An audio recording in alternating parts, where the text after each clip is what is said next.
Yeah, welcome into the Wednesday edition. Robby and Rexrode, 102.5, 106.3 The Game. Robby Stanley, Joe Rexrode, Nick Keyser here with you. Hope everybody's off to a fabulous start of their morning here this morning.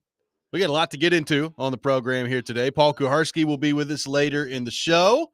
We'll get his thoughts on all things Tennessee Titans. Manny Navarro will join us at 7 o'clock. Get into a little Shedeur Sanders, Cam Ward conversation with him. Robby and Rexrode presented by First Horizon. Big bank muscle, small bank hustle. Visit firsthorizon.com/get it all. Joe Rexrode, how we doing? What's going on? Doing all right. Freaked out today because I didn't have my jacket. And so I'm going into kids' rooms with my phone, light, where's my freaking jacket? And it was in the car. Oh, so you had already prepared even though you didn't know that you had prepared. That's how good you are. Well, yeah, I guess. I mean, I don't know why or how. I don't remember taking off my jacket and just leaving it in my car. Some people do that. I just don't do that. You know what I mean? Yeah. So when you don't normally do something like that, it's weird. And I apologize to my family. They're not listening, but sorry. Have a good day. Hope you have a great time. Yeah. Keyser, how we doing? What's going on? Good. I hope you guys enjoy your little present I set out for you. Yeah. This Yeah. morning. About that. Yeah. So it's BYOC from now on here? Hey, I guess so. Okay. Hey, I did check the kitchen, and I believe we have our magical coffee back, Joe. Oh, they actually put coffee in there. You didn't tell us that before the show? I wanted to leave you your present Okay. before, and then when you went back for your second cup, you could go, wow, they actually came by yesterday. Okay. All right. I told Chase, I mean, if he wasn't listening to the rant yesterday, I told him on my way out, like, Chase, I'm going to absolutely litter the airways with F-bombs if you don't give me coffee tomorrow. So maybe that's... Apparently they listened. Yeah, maybe. Or they're just nice. Yeah, we'll have to go check it out. See if Keyser's telling the truth in there. I'm not kidding.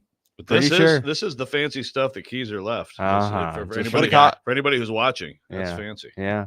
Go to your local wholesalers are good. Oh, man. Also, this is for Kuharski today. Shh. No one cares. That's right. No one cares. I'm looking forward to getting Kuharski in here a little bit later in the program. Joe, we begin with another Tennessee loss in basketball, this time to the Kentucky Wildcats. So two teams who over the course of the past week and a half have lost to Vanderbilt, met in Knoxville last night, and the Vols lose and give up the most points they've given up all season long to this point. Their fourth loss of the season. What did you make of the Tennessee-Kentucky game last night, and where things currently sit for Rick Barnes and this Tennessee program? Yeah, well, first of all, I thought that Zakai Ziegler had a serious knee thing. I mean, even Rick Barnes said at halftime, he doesn't usually just pull himself from the game like that. It looked like he hyperextended it. So it could have been way worse, I guess. But he came back in the game, played the whole second half, of course, because Tennessee can't go a second without him on the floor. And it's just as the time goes on, I'm concerned about that team. I don't think they have all the things you need. Chaz Lanier has been a key ad, and he's in a shooting. He's been in a shooting slump. He hit some big shots last night, but they went 11 for 45 from three. 11 threes is great. 45 attempts from three is what?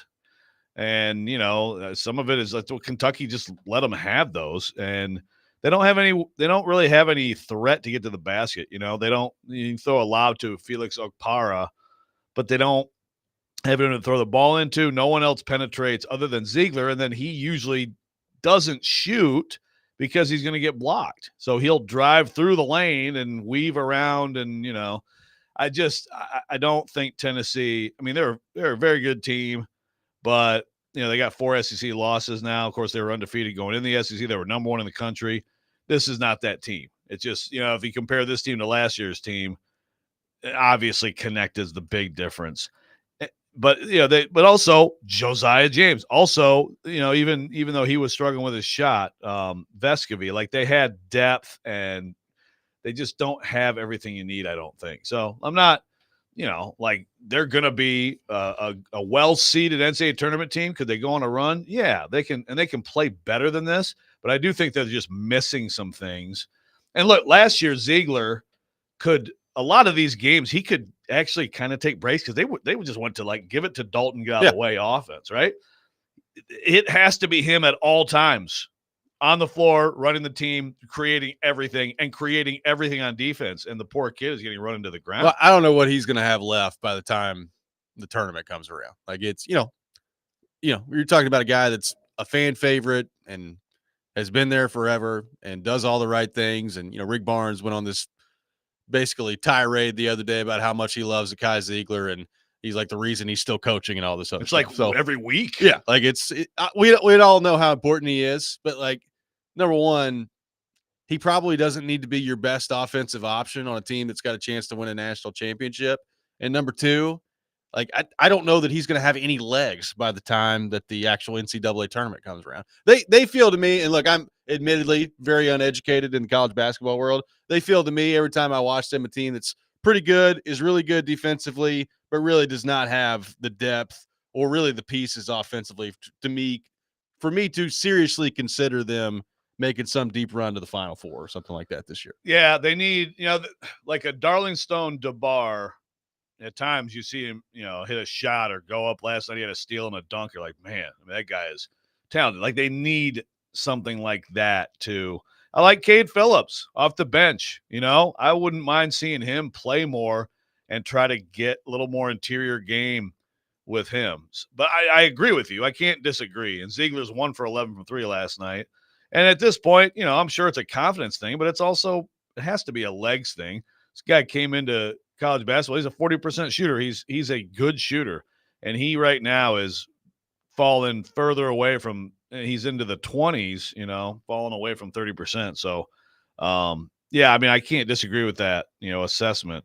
But they came in with the number 1 defense. And I'll say this about Kentucky. Kentucky played great last night. They're going to have some nights where they just are so hot from 3. Like the way they play and the amount of shooters they have. Now there's other night, and unfortunately for Tennessee, that's 2 straight years where Kentucky came in and just shot the heck out of the basketball when they weren't, maybe aren't that good of a team. But last night they were hot. So, and they're a good team, fun team to watch. I'd still, if these teams played like 10 times on a neutral floor, I'd probably take Tennessee to win 6 or 7 of them. But that's no solace right now. They just won at TBA. They did. Uncle Rico on Twitter, Joe, says Tennessee not going to be a serious contender in the tournament. Barnes needs to move on. Just from Uncle Rico on Twitter. Please, best coach in program history, get out of here. It's incredible. I haven't get out of here, Rick Barnes. I haven't seen a ton of clamoring for Rick Barnes to move on lately from Tennessee fans. Their first There's loss. a couple years ago where that was pretty prevalent. Yeah, for sure. Yeah, I mean, the year that they lost that really good team that lost to Michigan, that was a killer. I did see like the game, like after their first loss this year, I think I've mentioned on the show, like the game has passed Rick by after their first loss. It's like, all right. I mean, look, at some point that transition is coming. I'm gonna compare this a little bit to Ryan Tannehill because at one point said it. I have no idea when it was, but when are the Tennessee Titans going to get quarterback play like Ryan Tannehill gave them for a couple of years? Let me know. We're still looking for it. And it hasn't been close. And it hasn't been a lot of time. But it's going to be the same thing with Rick Barnes. Okay, when he leaves, do you think you just snap your fingers and you got somebody who's going to be able to do what he's done?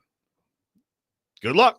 I mean, and I don't know if it's going to be one of his disciples who takes over or whatever. But this is one of those, appreciate what you have while you have it type things. Then you can take that money, you can put it back in the NIL for the football, and we can move on. That's right. Yeah, Robbie's plan is to just completely scrap the entire program. Yes, and put that money into football. Yes. Hey, there are some people that would love that. Would agree with you. Yeah, yes, there are. My question for the day, for Titans fans out there, and for us to consider here as we kind of move forward with this conversation, and we'll get Kuharski's thoughts on this later as well, but just something to consider here. There's a lot to find here. We're going to spend a lot of time talking about quarterback.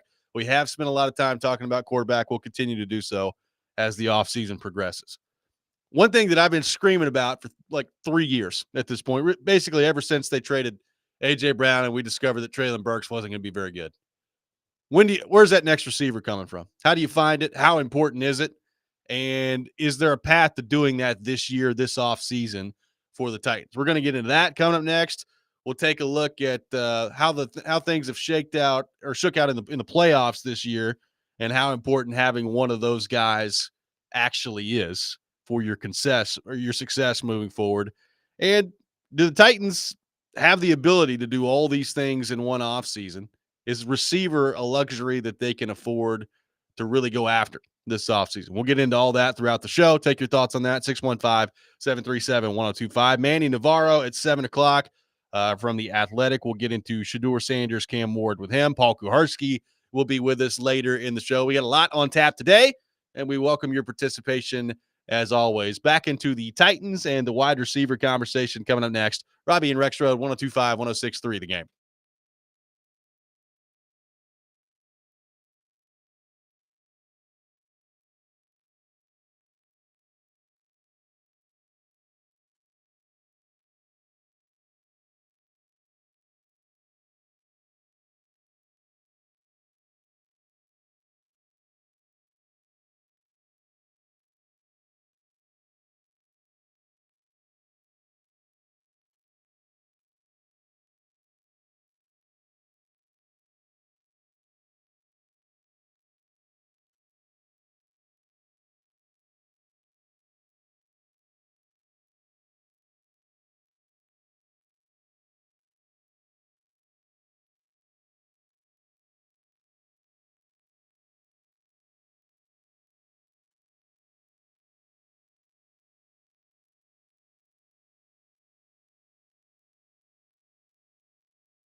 Welcome back in. Robby and Rexrode, 1025, 1063 The Game. Taking your thoughts on our phone and text lines driven by WilsonCountyHyundai.com, 615-737-1025.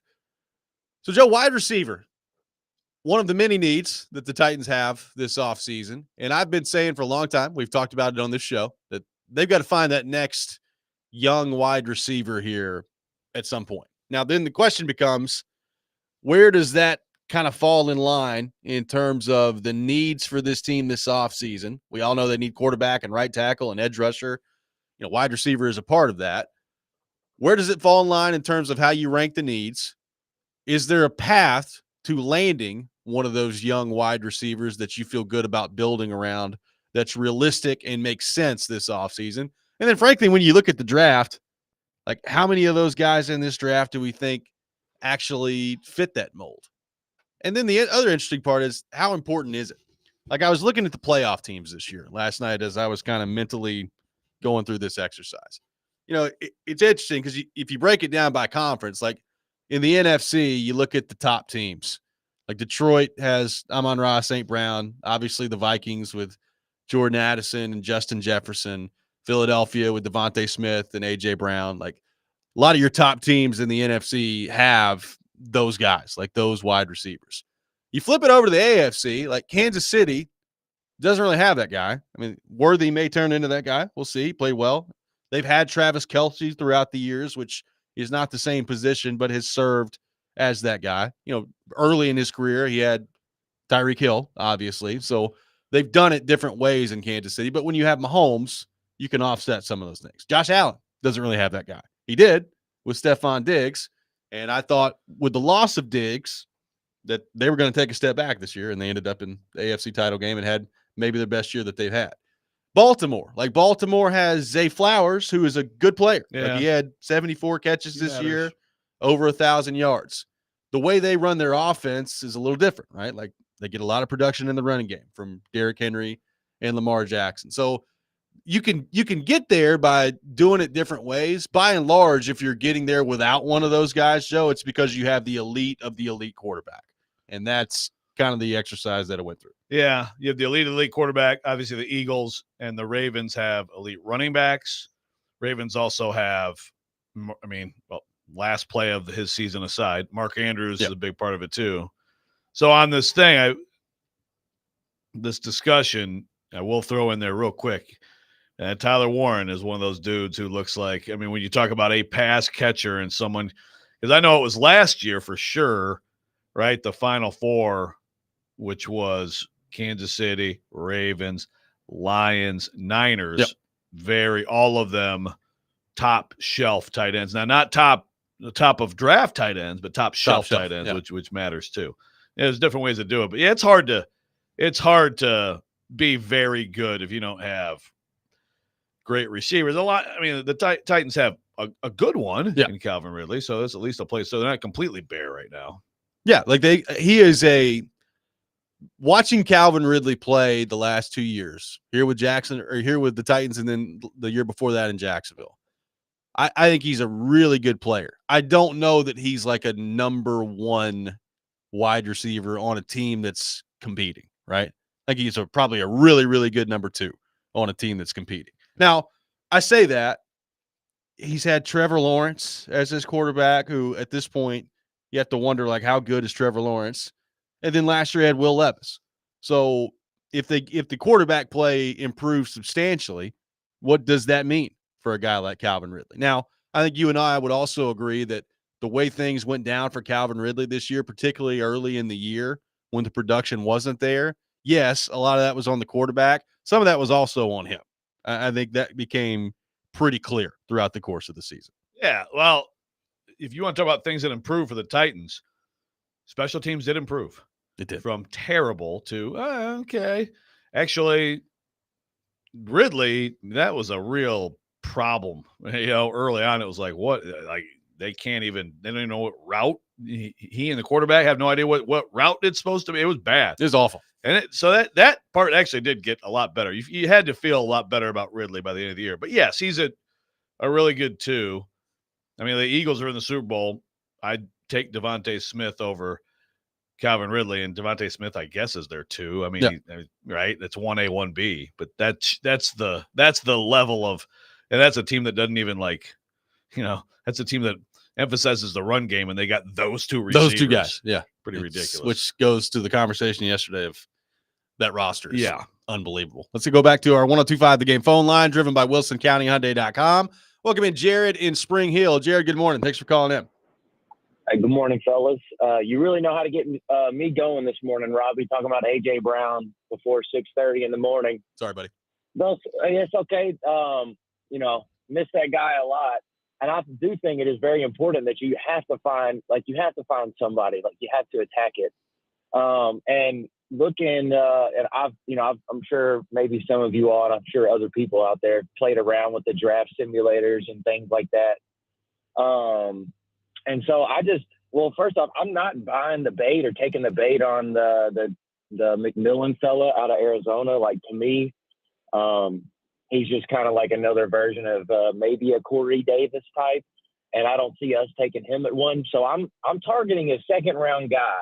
And here's some guys I would like to see in the second round. I would like to see the Ohio State, Ibuka, the 2 out of Texas, Isaiah Bond, and something Golden, Matthew Golden. Yeah. Right. Yeah, and then I would also like to see the guy out of Miami that carried the water for Cam Ward, Restrepo. Hey, those 4 guys, man, they're really fast.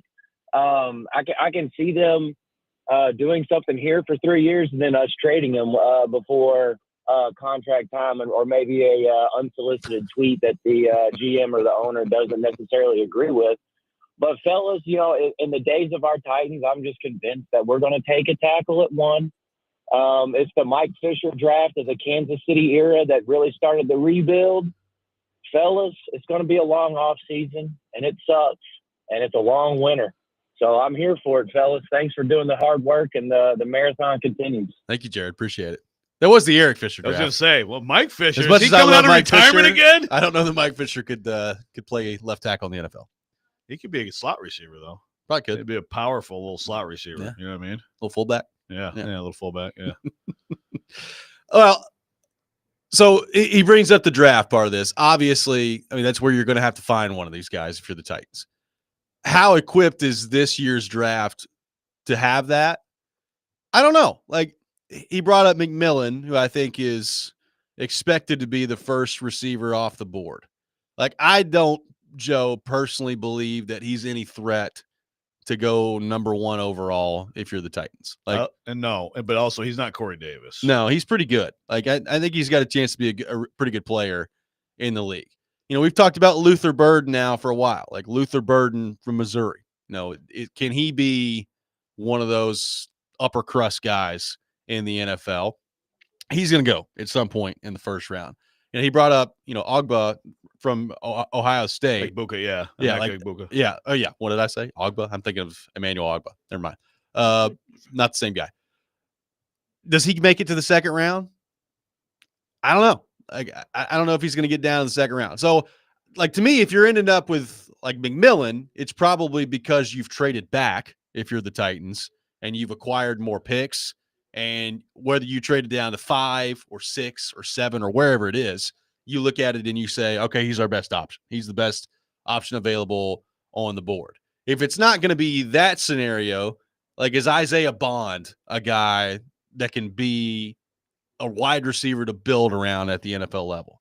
I don't know. Like, I think there are a lot of good wide receivers in this draft. How many great ones are there? I think it's going to be interesting to see. Yeah. And can you later find the great one who no one knows right now is a great one? I mean, Amon-Ra St. Brown. No one was saying, no, he's a great one. He went in the 4th round. Okay, that seems about right for him. Good for you. Decent slot receiver. And we've seen what he's become. Can you find that guy? Can you hit on something like that? I mean, A.J. Brown was 2nd round, but in the 50s, but that was a home run compared to his draft profile. Yeah. Right? Some people thought he might sneak into the end of the 1st round. Everybody knew he was going to become what he has become, then he would have gone in the top 5, 7, right? I mean, something like that. We have a consensus big board of the Athletic, and with a bunch of people and kind of averaging out stuff, So first of all, those names that we've talked about, that Jared brought up, all on there. Burden, certainly. One name that is on the top 50 that we haven't discussed is Trey Harris from Ole Miss. Yep. And actually, Bond is not in there. Real fast. So McMillan is number 5 on the big board, like number 5 again, according to this, number 5 prospect in the whole draft. Yep. Then you get to Burden and Igbuka are 15 and 16. So, that would tell me that you have a good chance at 3 first-rounders, and then you get into the 30s before you get to Golden and Harris. By the way, would you like to guess where the quarterbacks are on the big board? Sure. I'll put Cam Ward at 7. Shedeur Sanders at 12. You got their separation about right. Cam Ward 13. Okay. Shedeur Sanders 17. Okay. But Hunter 1, Carter 2, Genty 3. Really? Okay. Yep. Then Graham. I mean, Genty he's going to be a star in the NFL. But again, it's that position, just as a player. Then you get into, Mason Graham. Then you get to McMillan. But McMillan, according to this, and you can look back at any big board in a year or two and find some things you're like, oh wow, that guy was number 4 on everybody's big board, and he is a total bust. But that's in front of a lot of good players, including offensive tackles and Starks and Will Johnson. It's something to keep in mind. Well, and we're having this entire conversation about wide receiver, and we've not really brought up Travis Hunter. Like, what's he going to do in the NFL, right? Like you take him number 1.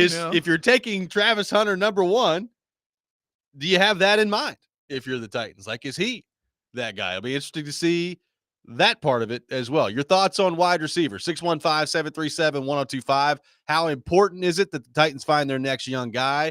Do you feel like this draft may have some opportunities for the Titans to do that? And where does it fall in line in terms of the needs that you'd like to see the Titans address? We'll continue those discussions coming up next. Robby and Rexrode, 102.5, 106.3, The Game.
Robby and Rexrode, 102.5, 106.3 The Game, brought to you by First Horizon. Big bank muscle, small bank hustle. Visit firsthorizon.com/get-it-all. We are live from our Busy Bee Plumbing, Heating, and Air Conditioning Game Nashville studios, home of the $99 yearly Beehive membership, where the buzz is always about great service. Taking your thoughts on the Titans and the wide receiver position. Let's head back to our 102.5 The Game phone line, driven by WilsonCountyHyundai.com.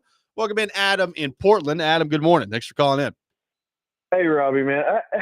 So here's the deal, dude. Like, you guys have a pretty sweet job, except these months. Like, this is hard. I don't know how you do. When I was a kid, I wanted to be Stuart Scott. That's what I wanted to be for a living. That's my goal in life.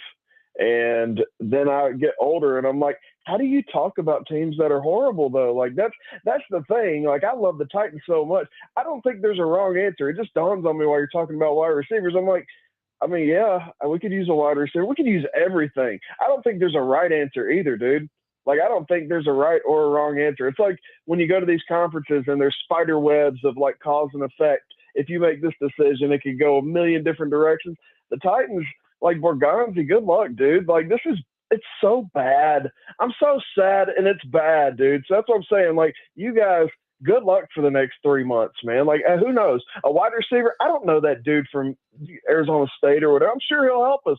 But, like, what can you imagine putting a good player on the roster that we just had, that we had to sit through for 4 months? So, I don't know. Good luck to all you guys, man. It just sounds terrible. Thank you, Adam. Appreciate it. Jeez. Everybody knows that, when you look up the hardest workers in America, you and I is what come up first. Yeah, I'm depressed now. My God.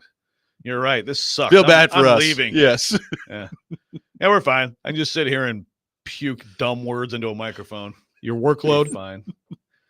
What'd you just drop there? Your workload. Yeah. Okay. Many of you have, actual jobs. Yeah. But you don't work nearly as hard as us. Yeah. We have to. Well, we have to, wrestle with Izzo in the mornings, screaming in the pre-show meetings. Pre-show meeting starts at 1:45 a.m. So his team's 18-2. He's talking all this trash now. It's very, very tiring, guys. Thank you for your concern. Look, the McMillan kid. I haven't watched a ton of him. He played at Arizona, so I'm not gonna lie to everybody and say that I watched a ton of Tet McMillan at Arizona this year. But you probably watched enough to be like, I watched enough to be he's like, big and he's fast. pretty good. I mean, he's 6'5", 215. Yeah, like he's got your size, and you're also talking about. And look, I understand college production does not always translate to the NFL. But you are talking about a guy the last 2 years where in 2023 he had 90 catches for 1,400 yards and 10 touchdowns. And last year, 84 catches, 1,300 yards and 8 touchdowns. He's pretty darn good. And by the way, his quarterback, who was like his good friend growing up, is not he's not a pro. Like, he had some limitations at quarterback too, and still dominated games. No, I mean, look, I'm been wrong on so many guys. It's so I find it funny when anybody who has done this for any amount of time, like, so this is absolutely, this player is going to be this or that. You don't know, man. You don't have a freaking clue. Let's all start there and admit that. But I like that guy a lot, and I think he could be one of those just big, fast, just guy who just hard to physically overcome in this league. So that's, and I think him being 5th on that big board tells you a little bit. He's not, again, when they drafted Corey Davis, first of all, like Corey Davis, I have to go back and look, but I bet you on big boards he was probably in the 20s, which is still higher than like he ended up being as a player. But that was we got to have a receiver. Yeah. Let's take the receiver here. Tet McMillan would not be that. He would not. Now, it's what he does, and I you could throw this in for offensive tackle as well. How comfortable, if the Titans are looking to move out of number 1, how far down are they comfortable going? Like, are you comfortable dropping down to 5, to 7, to 9? Like, it's hard for me to imagine you being comfortable dropping much past 7. Like, that's just me. I'd have a tough time going past that. Like, to me, even if it's not at number 1, you need to walk away from this with what you feel like could be an elite player that you can build your roster around. Yes, getting more picks is important, but I still think regardless of how many picks you have, the most important thing is filling your roster with as many great players as you possibly can. Right. So I don't have just me looking at this, I don't know that I have a whole lot of interest in going lower than like 5 or 6 if you're trading back. How do the Titans view it? And is McMillan a guy where if they traded back to 5, they'd say, you know what? Abdul Carter's gone, and Mason Graham's gone, and quarterbacks are gone, Travis Hunter's gone, but we've traded down to 6, and we feel pretty good about McMillan. Like, would they be willing to go down that far?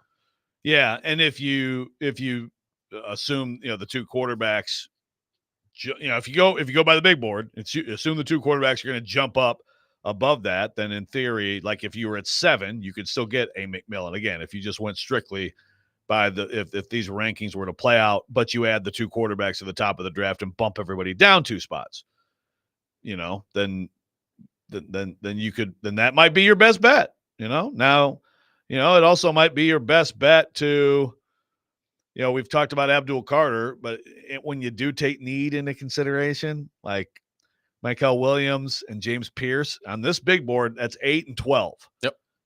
Would it get to a situation where, that's where it's like, okay, well, if you think McMillan is a better overall prospect, but you need an edge so badly, and those guys could be, that's where it could get interesting. But I'm with you. I wouldn't want to go. And you're not going to the middle of the first round. I guess I say that, and you look at what they did in 2016. They did do that, yeah. And but then they up. moved back up. Right. They got so much else in return. So I suppose you could look at it that way too. Yeah, I mean, I'll be interested to get Kuharski's thoughts on this. Like, Brinker's thrown out the 30 picks over the next 3 years, and the 12 top 100 picks that they're looking for. Like, the more I think about that, Joe, the more I don't know how realistic that actually is. Now, how hell-bent are they on actually hitting that mark, or is that like the goal, and if you get close enough, then you feel good about it? If you're the Titans, I don't know. But like, to me, moving out of the first round, like Ethan from Lawrenceburg says, if somebody includes next year's first, then I'll drop down to like 12 or 15. If I'm dropping down to 12 or 15 in this year's draft, you better give me a haul. Yeah. I mean, a big-time haul. Yeah, but it's going to be more than next year's first. True, but I will say if you had next year's first, and then wherever you're going to end up, and depends who you're trading with too, but that's how you can get back up to the top of the next draft for a quarterback if that's the way things go. Cam says, you guys do work hard, but Jared, not so much. He wants to trade number 35 pick for Sam Darnold. I've heard that. We've had actually a couple questions about that right on the text line this morning. The trading number 35 overall for Sam Darnold. First off, again, I don't know how realistic this actually is. And it's funny because he's talked about that, and then he brought it up with like Fitz, and Fitz was like, well, yeah, Minnesota wouldn't do that. And then all these Titans fans are like, why would the Titans trade 35 for Sam Darnold? Like, it's pretty funny, the difference in perception. So really then who says no? Maybe they both actually would. That's basically like Jared's been like, well, if Minnesota doesn't like it, the Titans fans don't like it, it's probably a good deal. There you go. Stilly logic. I'm actually with him kind of a little bit. He works hard, though. He works hard. All seriousness, I will say this.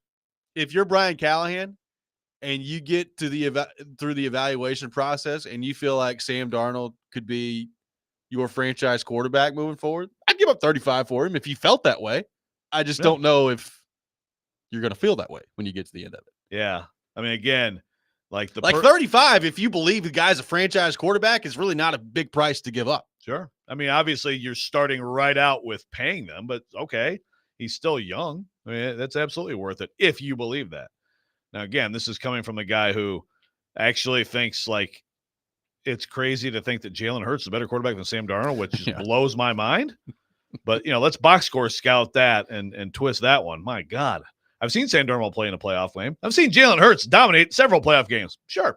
But, yeah, I agree. Like, if you actually think that of Darnold, then that is a fine price.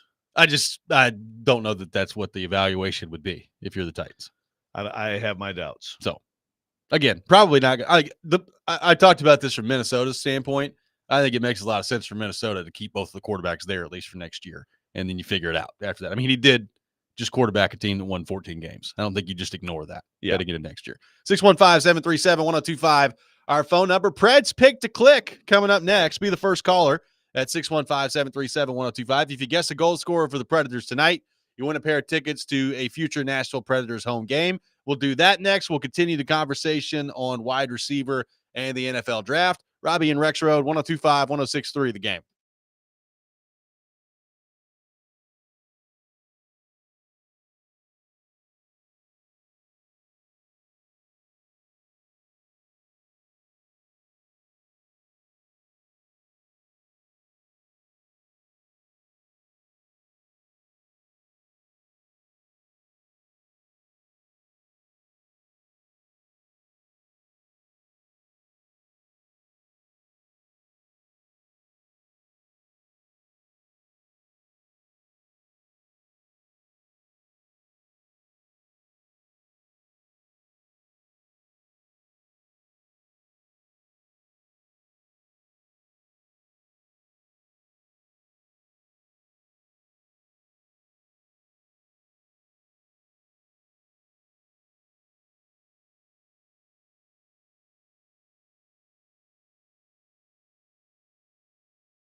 It is time for Pred's Pick to Click here on Robby and Rexrode. Pred's in action tonight, taking on Vancouver.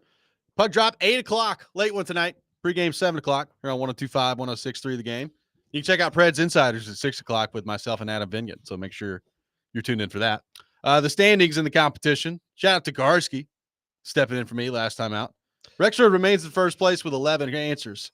The listeners and myself on the board, 7. correct answers. Shout out to Kuharski, who has 3 correct answers overall in this competition. 2 for you, 1 for me. Unstoppable. Guy's unbelievable. Nick Keyser with 4 to round things out.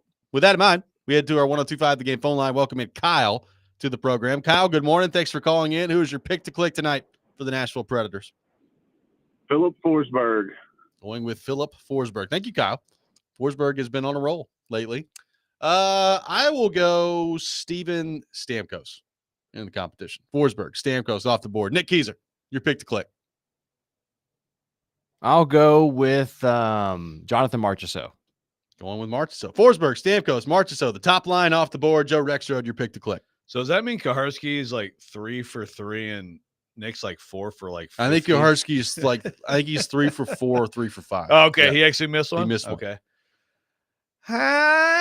Let's go with the captain. I don't think I've gone with the captain much of it all this year. It's good. It's going to be his night. A nice power play goal tonight. Forsberg, Stamkos, Marchessault, Yossi. The selections in Pred's pick to click. Pred's taking on the Vancouver Canucks tonight. A lot of your thoughts to get to on the wide receiver / Titans draft front. A couple of people have pointed out it would be a very Titans thing to draft Ashton Genty, the running back out of Boise State. I don't anticipate that happening. I don't either, but I will say, and they shouldn't, but I will say that he's going to be great. He is going to be so fun in this league. Here's a text to Robby. Build talent through the draft. Take Travis Hunter, Abdul Carter. Okay, I'm with you. Okay. Right tackle in the second round. Okay. Force Callahan to start Levis again. Further expose him for being a fraud QB whisperer and move on. Let's have another horrible fall in Nashville. That'd be good. What a great plan. That's good stuff. Brian, you're starting Will Levis again. And you are not allowed to bench him this year. No, sir. In fact, you're not even allowed to yell if he has another bowling ball turnover. You just must sit there and smile. You sit there and say, good job, Will. Way to go. I mean, look, if we're going down that road, then I'm on the Nick Suss plan of bringing Zach Wilson and just have both of them. Zach Wilson and Will Levis. Sure. I mean, this is a response here after I made fun of this ridiculous idea. I said, I'd put up with some bad football for some legitimate roster improvements and top-tier players of the draft. Not in favor of spending the first pick of the draft on anything less than a generational talent. Sorry that gives you and the rest of the transplant local media that doesn't care about the team a boring season. Actually, I don't think it would be boring. I mean, I think it'd be a very it would be boring. I mean, we'd have a lot of fun with it. It would definitely not be boring. Good God, man. You care about the team and this is your plan? You care about the team. You know what? I haven't quite seen enough of Will Levis playing quarterback yet. Trot him back out there. No changes allowed. Kuharski has weighed in, by the way. He just tweeted in, said, I dominate pick to click.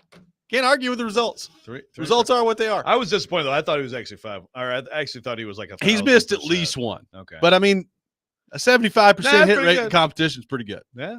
That's better than you, and you're in first We place. found something PK's good at. Yes, we did. Yeah, I don't think the Titans are going to consider taking Genty. I mean, unless you just move down to, 10, and he's the best player on the board at that point. But that's just a tough sell to me. Like, there's so many other needs. And like, I'm with you. Like, I think he's got a chance to be a great player. And I've said it. Like, you can't go wrong taking great players. So, regardless of what the position is, if they're a great player, they're a great player. But with the number 1 overall pick, with the opportunity to move down, again, if it's me in charge, I don't know that I'm comfortable moving much past 5 or 6, and you're not taking Genty in the top 5 or 6. Right. Even though 3 on the big board, but yes. I mean, need still has to be a part of this, right? Not always. Sometimes it's just, especially with the Titans, you're so needy almost everywhere that it's like you can make a case for whatever, just pick the best player. But with him, I mean, because you're pretty good there. Yeah, like there's edge rusher, quarterback, tackle, wide receiver, guard, safety, linebacker. Like honestly, I'd probably be more comfortable Long with them snapper. taking another corner before they took a running back. That's just me. No, listen, I'll tell you, guy that and obviously the Travis Hunter would be a part of that, but even like Will Johnson from Michigan, I think he's special. I do. And that would be one of those where it's like a head scratcher on the need front, but I wouldn't if that's wherever you were and he was the clear best player, yep. Okay. Now, again, you get into I'm very interested to see where like Williams and Pierce are going to go, because I think both of them could be special players in the NFL. And they're in the top 12 in this big board. And that's one of those where it's really like from an edge perspective, if the Titans, which is a huge, huge need, I mean, they could do pretty well here if they could get any of those three guys. Nathan from Lawrenceburg, how would you feel about taking Will Campbell at left tackle and moving Latham to right tackle? Yeah, I mean, I've heard that. How good is Will Campbell at the NFL level? I guess is my question. If you want me to go on the big board, I'll tell you, he's 10 on this big okay. board. Yeah, I think he is the. Actually, this big board has Simmons from Ohio State, Josh Simmons that at 9, Campbell 10, Kelvin Banks from Texas at 11. 9, 10, 11 right there. So first of all, it tells you like there's no Eric Fisher, who of course didn't turn out to be the number one pick guy, but he was a good player. So there's no one considered to be that level of tackle in this draft. I mean, last year, there was a more highly regarded tackle class than this one. I think Will Campbell has the look of a pro to me, but I've heard some people say that they think that he might be better at right tackle too, So. Well, you can take and put him at right tackle. You could just have two guys. You flip-flop what they did in college. It's happened. It happens. Hey, Bill Callahan, that could be the way to go. First off, this whole thing has highlighted how many different needs they have and how many different ways you could go. I think the question that we threw out there earlier is a question that as time goes on here and we get closer to the draft is really going to be interesting to see how the Titans view it. Like as you sift through all the tape and you do all your pre-draft process on all these guys, there's going to come a point where if you're Mike Borgonzi, Chad Brinker, Brian Callahan, all these guys, you sit in a room and you say, all right, let's say our goal is to move out of number 1 overall. How far down are we comfortable going? Like how far down are you comfortable going where you still feel like you can both add picks and come away with an elite player? Like, do you care about that? Or do you care about adding as many picks as humanly possible? Because you can do that in the draft. Like, it just depends on how far you're willing to go down. But I would love to know when they get through all of this, what that answer is. Do they feel good about 5 guys? 6? 7? Like, how deep does that pool go for the Titans to where they'd be comfortable moving back? Yeah, that's a good question. And as they convene, thing that's not in their control is like how badly does someone want one of the quarterbacks that they're trading with, are there multiple someones? That's what you need. What you really need is you need multiple someones who are fighting to try to get in there, and then you can ratchet up the price. I don't know if that's going to be the case with these quarterbacks. And could it be the case with a guy like Travis Hunter? Maybe. Just how often do you see that with a non-quarterback? It's hard to get there with a non-quarterback. Even a non, and again, it's just, you might see it. Certainly, sometimes you might see it with like a dominant, offensive lineman, dominant defensive player.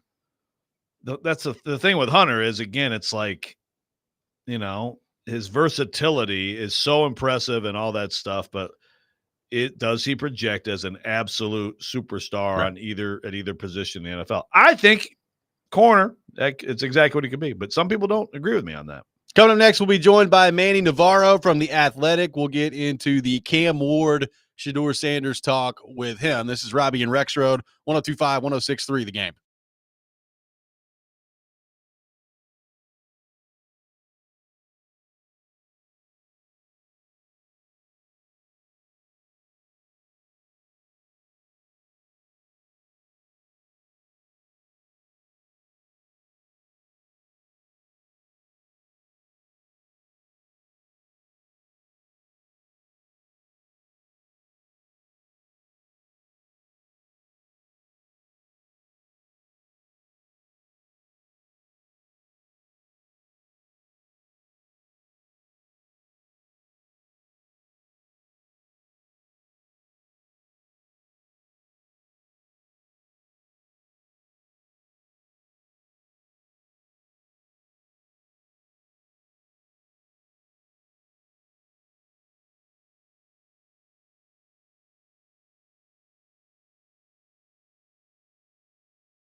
Hour number 2, Robby and Rexrode, 102.5, 106.3 The Game, brought to you by First Horizon, Big Bank Muscle, Small Bank Hustle. Visit firsthorizon.com/get-it-all. Robby Stanley, Joe Rexrode, Nick Keyser here with you on this Wednesday morning.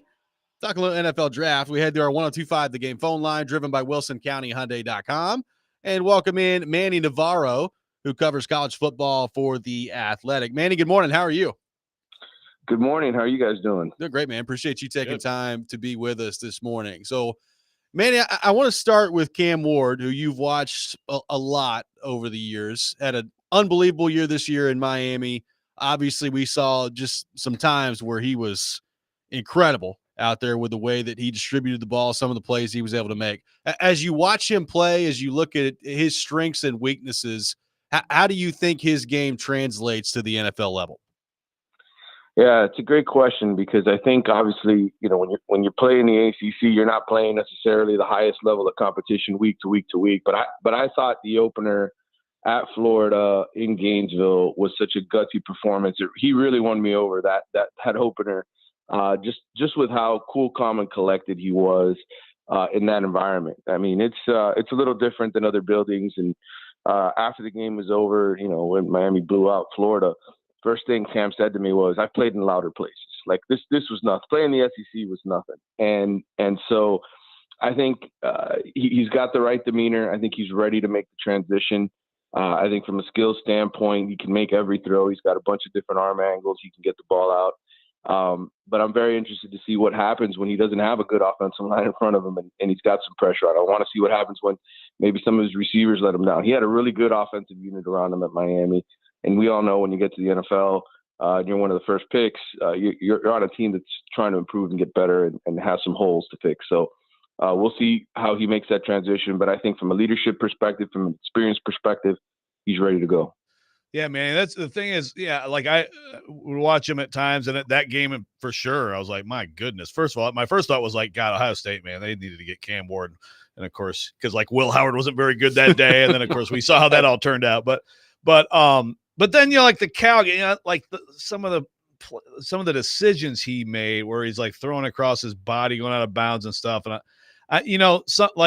we have watched Will Levis here, Manny, who did some of that hero ball stuff in college and some of the death picks. And, he didn't get it out of his game. And that's going to end up costing him this job. I'm just wondering, do you think that does he do that excessively? Do you think he takes too many risks, or am I overreacting to 2-3 plays from this year? Yeah, I think he takes those risks because he got away with it in college. He was able to get away with it at Miami. I think you hit it on the head. That's the question. When he gets to the NFL, is Cam Ward still going to play that way, or is he going to be more measured? Is he going to be more in control and sort of adapt to the NFL game where you can't get away with some of that stuff? I think that's the burning question with him. We don't know. We don't know what he's going to look like in those environments. He didn't have very many bad days. I can say that for sure. I think you go back to the Georgia Tech game, which Miami regrets to this day, obviously, because it cost him a college football playoff spot. But that was his worst performance by far. And he was just off. He just had a bad day throwing the football. He was missing open receivers.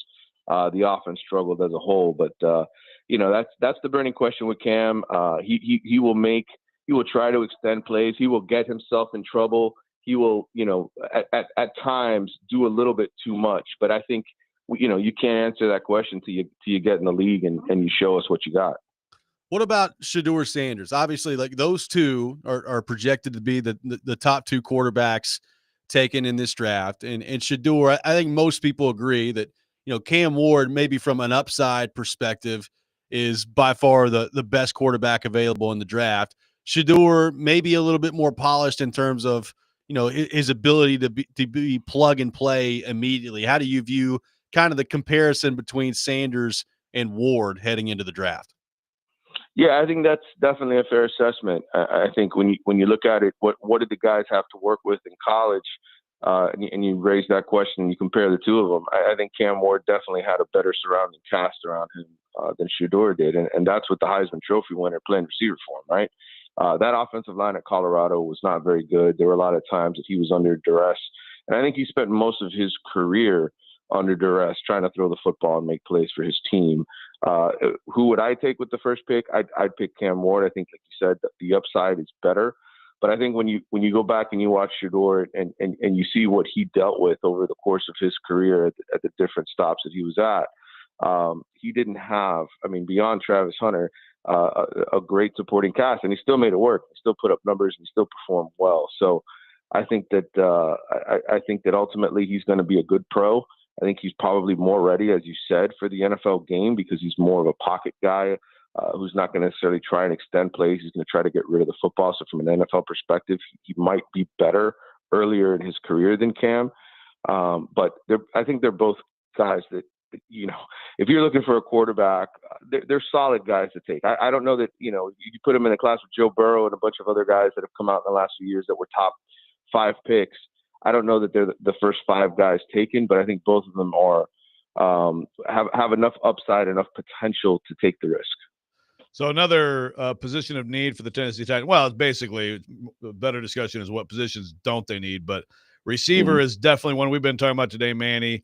How good is Xavier Restrepo? I'm surprised to see he's only 5'10". Like when I've watched him, he looks bigger than that to me, but heck of a playmaker. What do you think about him as a pro? Yeah, Xavier's just a pure work ethic guy, a guy who is, you know, not overloaded with talent, size, ability, but he just knows how to play the game. He knows how to find soft spots. To me, he's kind of a Ladd McConkey type when I envision him as a pro. The ideal slot receiver who's going to make plays for you and just be reliable in the passing game. The amount of catches that I've seen that guy make when, you know, he's not even vertical, he's horizontal. He's laying on his back or trying to just get his hands on the football. He just knows how to do it. He knows how to make plays. And so to me, I think Xavier's a guy that's going to be on an NFL roster for a long time because he's sort of the perfect slot receiver, the guy that when you need a play on third down, coming across the middle, he's going to go across the middle. He's going to take a hit. He's going to perform and make the play. So he's a pro in my mind. Whether or not it's, you know, first day, second day pick, I'm not sure, but certainly somebody is going to take him and he's going to be a playmaker. Manny, last thing for you here. It's interesting. We're talking about Sanders and Ward and heading into the season. If you were talking about first overall picks at quarterback, Carson Beck's name would have been a very popular name to come up. We now know he's the quarterback next year at Miami. What do you make of that fit, and what do you expect from Carson Beck for the Canes heading into next year? Yeah, great thing for Miami that Carson's girlfriend plays basketball for the Hurricanes. It's a huge advantage for him. Look, Miami was in dire straits after in that Pop-Tarts Bowl. You saw what life was like after Cam Ward and Emory Williams, bless his soul, nice kid, just not on the same level of Cam Ward. And so I think Carson's going to come down here, and it could potentially be a very similar situation to Cam Ward. He's a guy that had a lot of talent. You mentioned people talking about him as a potential first-round pick a year ago, a Heisman candidate. Didn't have a great year at Georgia, but didn't have a great supporting cast around him either. That was a Georgia team that at times their receivers dropped a lot of football. So I think Miami's receivers are going to be better. I think what they've got coming into the season, especially with the offensive line and the running backs, and he's going to be in a better situation here and an easier conference, certainly, to have success. And so I think good things are in store for Carson Beck in 2025. Well, Manny, really appreciate your time. Yeah, Manny, real quick, though, on the hoops front, how's the press break going with your daughter's team? Still working on it, man. Still working on it. We're in soccer season now, so we got out of basketball season, but soccer season has begun. She's playing goalie, and I think she prefers soccer over basketball, but we'll pick one before college for sure. Okay. And goalie parenting is hard, man. Hey, absolutely. Manny, great stuff, man. Really appreciate you taking time to be with us this morning. Thanks, guys. Good talking to you. Manny Navarro, our guest here on Robby and Rexrode, covers college football for The Athletic. Obviously, really good perspective for him. He spent a lot of time this year watching Cam Ward. So, look, a lot of good things to say about Cam Ward there. We'll react to some of what Manny had to say coming up next. Take your thoughts on the quarterback position. A lot of more of your thoughts to get to on our text line as it relates to quarterback as well. We'll do all that coming up next. Paul Kuharski will be with us later in the program. Robby and Rexrode, 102.5, 106.3 The Game.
That's Manny Navarro on with us in the last segment from The Athletic. Appreciate him taking time to be with us. Welcome back in, Robby and Rexrode. 102.5, 106.3 The Game. Taking your thoughts on Cam Ward, Shedeur Sanders, and the NFL Draft. Robby Stanley, Joe Rexrode, Nick Keyser. Paul Kuharsky from paulkuharsky.com is with us now on the program as well. So we'll take your thoughts for PK and all things Tennessee Titans. PK, good morning. How are you? I'm great, guys. How we doing? Doing great. Good morning. Good to see you. Joe making faces at me. I'm not making. I'm smiling. Oh, My face is a smile. Overjoyed with my presence. I look up on ESPN and they're showing the Titans getting a punt block. Hey, it does happen from time to time. This is Preds. Better days are ahead. That's for NFL Titans Network, special teams. but yeah. Preds Same pick to click expert Paul Kuharsky in the house. Yeah. Yeah, Joe's unsatisfied that I missed one. I just didn't know. I thought you were 100%, man. It sounded like Manny Navarro is pretty high on Cam Ward there. Said if it was him, he'd pick Cam Ward at number one. His skill set is interesting from the standpoint of, like, Joe, we've talked about some of the decision making, right? Like if you watch the Georgia Tech game, there were some decisions where he's rolling out, he's either throwing the ball across his body. You know, people were on social media yesterday were pointing out, you know, this play that he had where he's being drugged to the ground and he's trying to like underhand flip it to somebody. It's like, hey, that looks like Will Levis out there. So there, you know, it's not a perfect prospect, right? Like there's a lot of things that he does really well that if coached correctly and if developed correctly, you can see it where he could be a pretty darn good player in the NFL. I'm going to be really interested to see, as people dive into the tape here, how they view his risk-taking and decision-making and how that translates to the NFL. Yeah. And, you know, it's I mean, look, to me, if you can consistently deliver the ball accurately, and if you watched him last year, there were times it was just, I mean, he was just winging it all over the field. Like Manny said, different arm angles, tremendous arm talent. You know, athletically, I think he's better. He's bigger. He's a better athlete than Sanders. So, like, I think the ceiling is probably higher with him. But yeah, that's still the question to me. Is like, you know, is he going to be a get the ball out right now accurately and minimize those killer mistakes in the NFL guy? Can you get that stuff out of him? Look, they've got all these guys now to make a decision on what they're going to do. But a lot of people over there. You can't help but be influenced by what you've just gone through.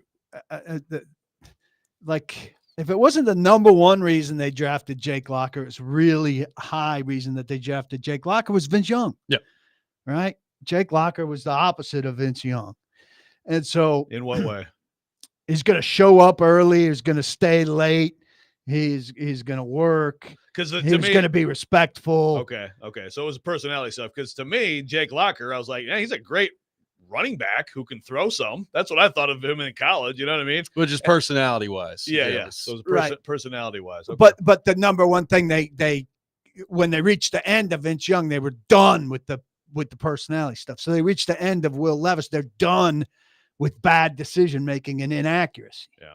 All right. It's like coaching. It's like coaching hires too. If you have the hard ass coach, right. They like the friendly, fun coach. So if they're done with that stuff, if they now there's some different people involved, obviously, but Callahan's going to clearly have a hand in choosing this quarterback, and we know what kind of quarterback he would like. And then if he's at wit's end about that stuff, is that stuff amplified when you're looking at somebody that's got it in him? So you look at Cam Ward and you see some of that stuff. You go, oh no, I got to get away from that stuff. I can't have any of that. I just tried to coach that out of a guy and it didn't work. What's different? You know, now you're looking very closely. You're trying to be reasoned. Okay, are there reasons I can coach that out of this guy? How is it different and everything?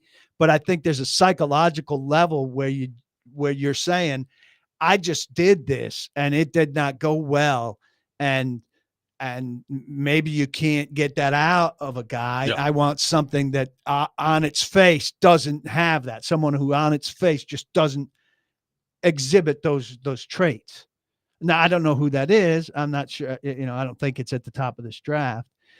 I do think, though, listening to your guest on my way in, like we as a market, I think fans and me are quite dismissive already of the idea of a quarterback being number one. I think everybody's in trade down mode.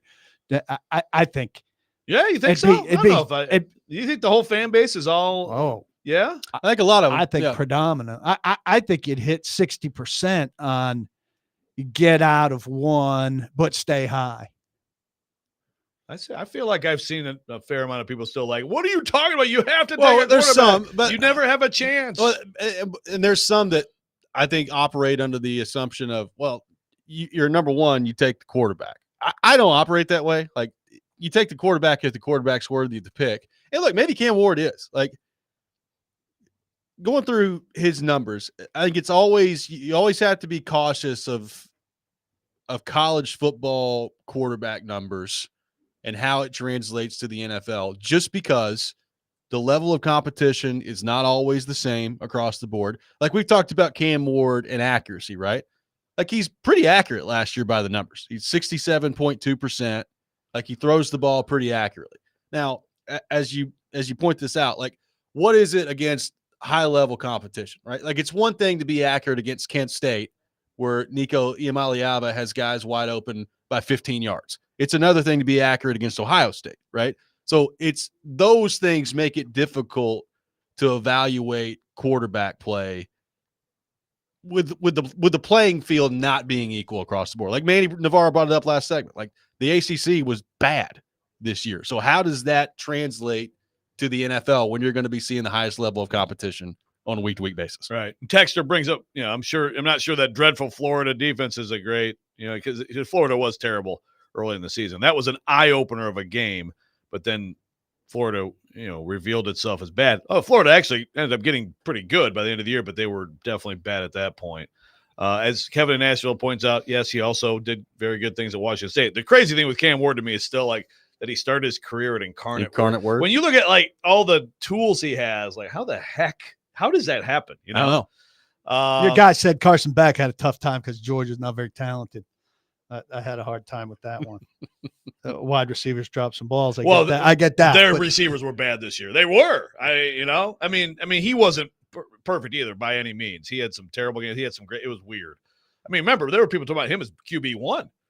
Mostly everybody was talking about him as QB1. And then he wasn't good, and he wasn't QB1. Yeah, right. But he did. It wasn't because I understand the receivers weren't good. They had the most drops in the country. They still were. What? I mean, were they did they win the SEC? They did. Yeah. Sure. I mean, that's still like overall. So the quarterback of the team that wins the SEC, I'm not going to cry for his situation. No, all I'm saying. But watching them this year, again, when you have the most drops in college football, like when they scored points on Tennessee, everybody was like, oh my God, they do have an offense. And some of it was him. A lot of it was not. By the way, Dustin from Hopkinsville says Callahan is not choosing a QB nor the first-round pick. He's going to get to work with who the office picks. This sounds like a Stilly. Here we go. Is this are you making fun of Stilly, Dustin, or are you actually like a Stilly disciple who believes that? 615-737-1025, our phone number. Paul Kuharsky from paulkuharsky.com with us for the rest of the program. We'll get into all things Tennessee Titans with him. Take your questions for PK as well on our text line. More coming up next. Robby and Rexrode, 1025, 1063, The Game.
the girl.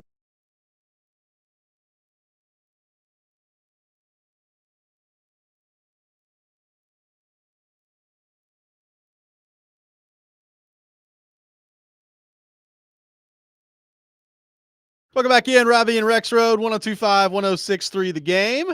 Robby Stanley, Joe Rexrode, Nick Keyser, Paul Kuharski from paulkuharski.com with us here on the program. Birthday boy? It's true. I was going to bring you guys donuts, but then I was like, It's nah. my It's freaking your birthday. birthday. Why would I do that? I'll just get some donuts on my way home. It's more efficient. Screw these guys. It's more efficient. It's more about me. Hey, listen, I'd like to give you a birthday present. Here. I don't drink coffee. Pike Happy Place birthday roast. anyway. Yeah, it's Starbucks. a Starbucks. Right? Yeah. Well, What are we talking here? 56? That's correct.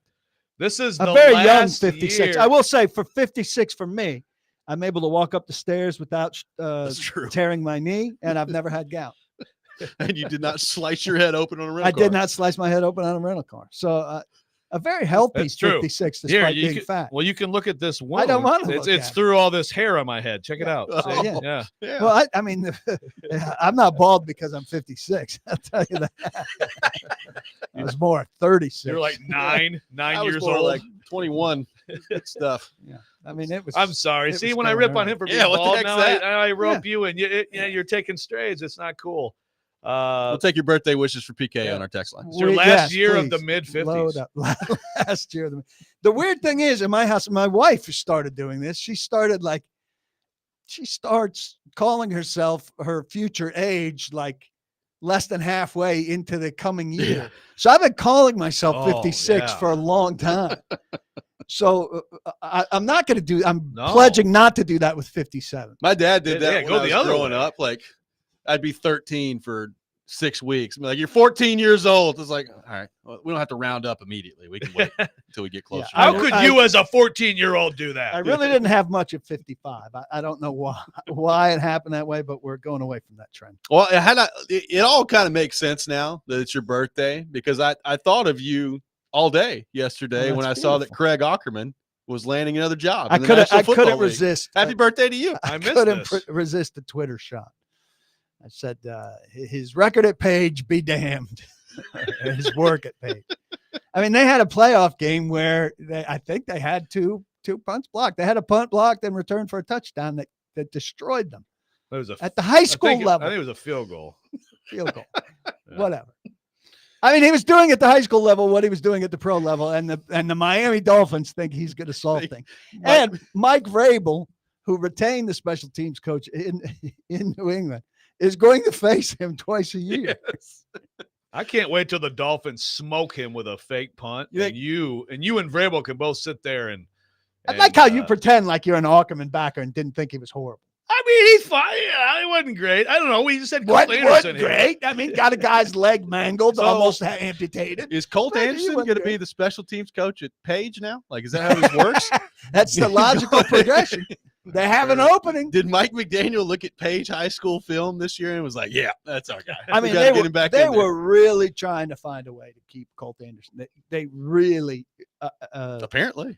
Callahan really wanted to keep him, and ultimately they could not find a way. And then he just keeps saying, such a good young coach. Blah, blah, blah. Look, at some point, and this isn't about Brian Callahan. This is about guys and their friends. At some point, you just have to say, didn't get the job done. He's my friend, and I wish him well, and he didn't get the job done. Period. I mean, I don't want to hear 2 minutes on how great a young coach is. Yeah. If he's that great of a young coach, guess where he'd be? On your staff. On your staff. You're not in the habit. You're your second-year head coach. If you had a great young coach, you need him. I mean, it apparently was a painstaking process. They exhausted every Well, option. to keep him I mean, around. seriously, though, it must have been, I mean, kind of like fighting to try to keep him on the staff, yeah?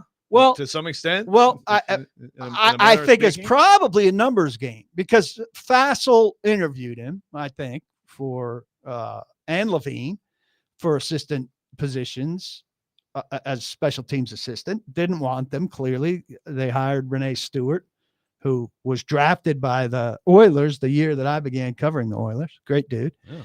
1940 Um, what?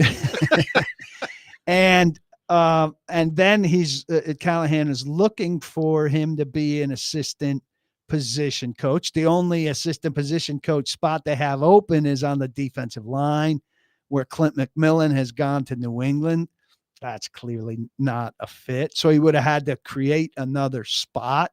I'm sure he's got budget constraints and staff number constraints, and they're full. Now, I would hope it stopped at going to Amy asking to create another spot for Colt Anderson. But if it didn't stop there, then Amy said no. Isn't Brinker charging Brinker the lawn and stuff no. too? Chad, we got an idea for you. We got to create a spot for Colt. Colt's got to be kept I mean, around. Brinker's got the lawn, security. He's got all these different areas. There's no place you could put the guy. Well, you could have put He's him on going to lawn. Page. I'm at Page High School. They went to get Terry. you right back in the They NFL. went to Terry Porch, who's in charge of lawn, in charge of grounds, and I'm totally joking. And Terry talked to Colt, and he said, "Listen, Brian, I got no place for this guy." Colt, what's your experience with a weed eater? You know how that works?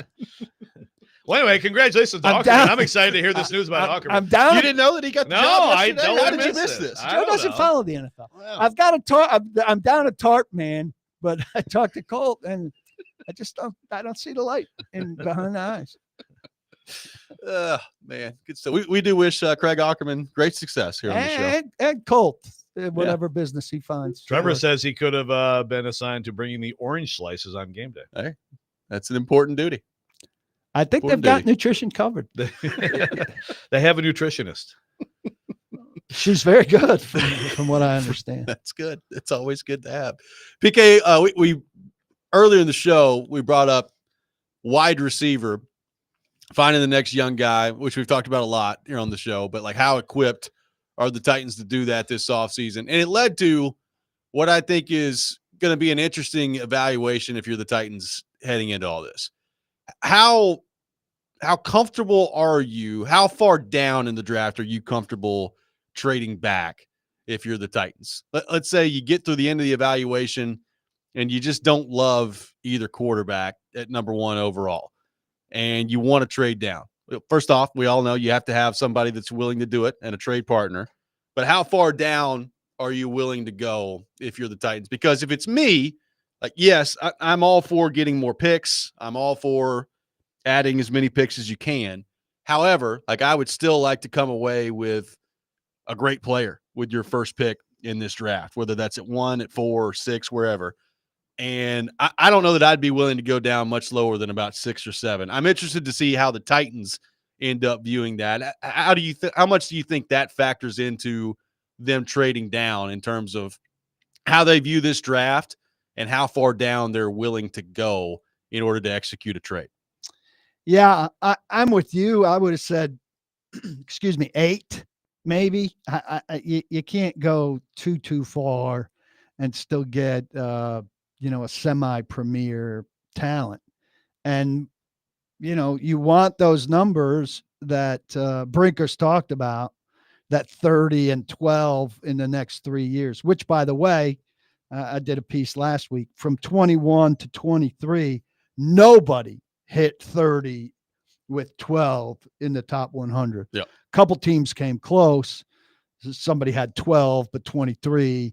Somebody had 30 something, but 11. But it's a hard thing to hit. But indications are that this draft is not great overall, and it's top heavy, generally speaking.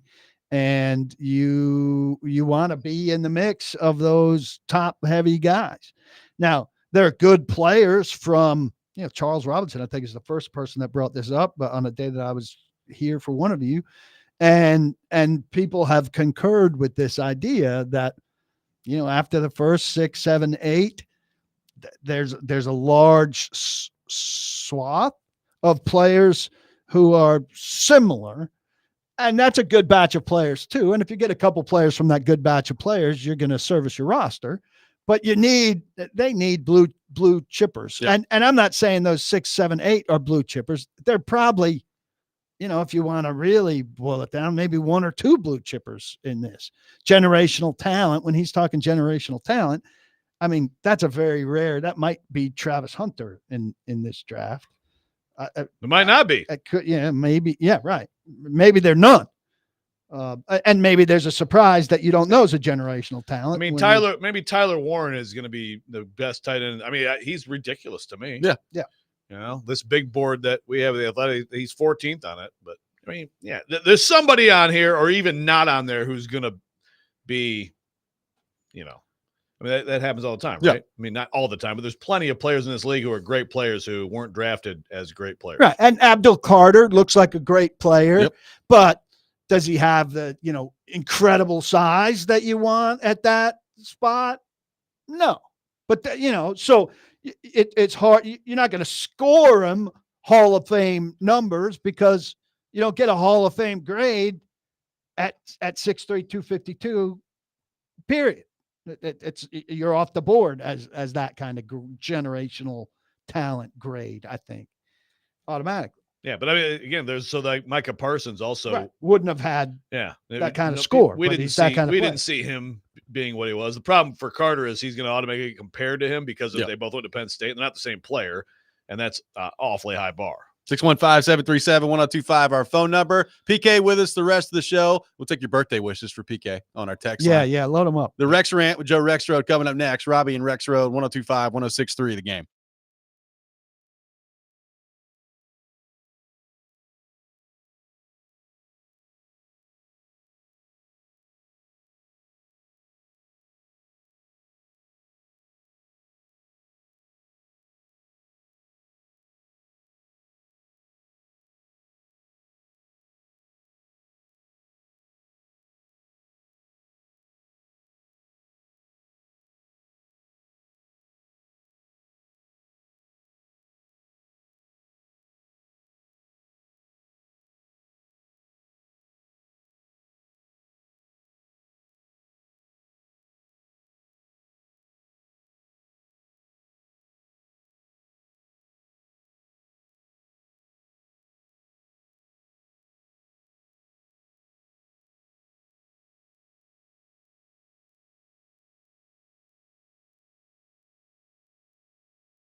Sometimes he wakes up on the wrong side of the bed.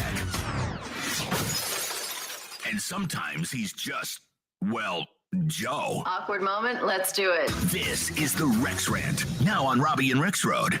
The verbs Can't touch at thesaurus.com: collude, conspire, Yeah. cooperate, participate, and hook up. It's We a need to big, it's hook just a up big and- hookup and here. Get on the right page Yeah. here. All yucking around with Terry Bradshaw Terry- forever ago, right? It's like it is way too many voices. This is for Shikarsky today. Shh. No one cares. That's right. No one cares. It is that time of the day. Time for the Rex Rant here on the program. We can check it out every morning here at 7:45. PK with us for the rest of the program as well. Are we having a PK takeover? Yeah, it's my birthday gift. He didn't want to take the Pike Place thing, so my birthday gift to him is take the He's rant. giving me Keurig Have pop. the rant. I don't drink coffee. I mean, what kind of gift is that? You should drink. What it. other kind of trash do you have laying around that you could give me? You want the rest of the spring water? Look, Publix. I have my own water. Thank you. My rant is short, but it is impassioned. CBS or all of these broadcast networks are very concerned about the victims of the fires in the Los Angeles area. So concerned that when they ask you to donate to help with relief, the URL that they put up on the screen is what's the Red Cross? Red Cross? Red Cross Fire Relief /NFL or Red Cross Fire Relief /CBS. Let's give money, Joe, but let's make sure they know that it's from through CBS. Let's make sure they know it's attached to the NFL. We're good-hearted people here, and we want to help. But God, we want that check earmarked so that we can say how much came as a result of you watching the Bills-Ravens game. We wouldn't want this money just to come in and help these people. We got to know exactly where it came from. We can't give you the Red Cross's address. We got to add 3 very important letters here: C, B, and S. These people are going to know who helped them. And it ain't just the Red Cross. It's the Red Cross and CBS. It's a good rant. What is there an outcome where somewhere along the way someone's bio says and helped raise $23 million for the fires in L? You know what I mean? Oh, I'm sure. Somebody's They'll have getting a it in there. promotion. Yeah. In their year-end, big stock report that nobody looks at. Right. Yeah. It's a good rant. I hadn't thought about BS. that. That's pretty funny. Yeah. It's like, just make sure we know. Fox will This do is it during coming the for Super us. Bowl. Now, I think Fox goes with NFL, so they're further in bed with the NFL. They use the NFL's, whereas CBS, I don't know which station. One station used their letters, and another station Which used is the worse? NFL's letters. Which is worse or better? Well, I think to me, because I hate people who are so far in bed with the league, I feel like they're both bad. You'd rather promote yourself than the league. I'd rather promote the Red Cross. Well, yeah, right. I know, but I'm not. That's not an option. I'm asking you the worst of the two Which do you options. Yeah. See, you can't win. I don't know. It's about the same. Here we're going to shill for our the people we're paying billions of dollars to get in bed with, or we're going to shill for ourselves. I wonder how many people had this thought. I had not thought about this until this exact moment when he brought this up. Sickened me when I saw it. Al says, PK, you are so right. I thought the same thing. Such a freaking joke and disgusting. The texter says if it's marked through CBS or NFL, they can write off taxes, charitable donations, even though it's your money. Is that right? They can write off. Is that It's true? not a donation to them. It's a donation to Red Cross. If that is in fact true, I'm further sickened. I don't know that they can write it off. If that's true, I'm with you. That's like, my God. I'm sickened either way. I'm just sickened. I'm like Robby was the other day. Sick, The tush push. like a dog in the gutter. But not literally. And don't keep calling the tush push when it's clear they figured it out. Fake tush push and run something else. Or go maybe tush push to the right. Yes, try the right. It's clear your game plan says left. Guys, we're going right cheek Yeah. here. Right cheek on two. Yeah. Right. They figured out left. We're going to change it up and be wild, and we're going to go to the right. Stupid. Apparently, no faith in the right And the guard. For spot. Too Buffalo. much attention on the spot on the 4th down, which was bad. The spot on the 3rd down was terrible. Agreed. His leg wasn't down because it was on top of a chief. He got it on third down? Yeah. I totally Yes. missed This that. has been discovered in retrospect. Yes. Wow. Steve from Franklin says, Poopy Pants Paul proclaims pertinent problems. One of my favorite segments. Happy birthday, Paul. Let's do an alliteration segment. Yeah. That's Poopy pretty Pants good. Paul. 615-737-1025, our phone number. Now, perhaps a reason to watch the Super Bowl, Joe. I'll see what Fox does with their help for Red Cross relief. Yeah. Maybe I'll watch. Maybe you'll watch the Super Bowl now. I'm not going to. Not, out of what? He's been Disney. I'm being Disney. Gone the next week. I ain't watching. Wow. How about that? What would you have done if the Packers had made it? I would make other plans. You would have found accommodations. Yes. I would make other plans. You found the Dave Portnoy over those 2 calls has declared himself he's not watching. He's not watching football anymore. Okay. It's a very dangerous game to play when you're a big sports personality, to declare that you're no longer going to watch the bread and butter sport of your industry. Does that mean he can stop it worked being great. a public figure too? That'd be great. Yeah, it would. It worked great for Michelle Beadle. Her career really took off after she declared that she wouldn't watch the NFL. 615-737-1025. She's now doing Spurs post game, I think. Shout out to the Spurs. Tottenham or San Antonio? San Antonio. One more hour. That'd be great if she did both. I do only Spurs. All things Spurs. All Spurs all the time. One more hour with PK coming up next. Robby and Rexrode, 1025, 1063, The Game.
Paul Kuharsky from paulkuharsky.com with us for the next hour, talking all things Titans here on Robby and Rexrode, sponsored by First Horizon, Big Bank Muscle, Small Bank Hustle.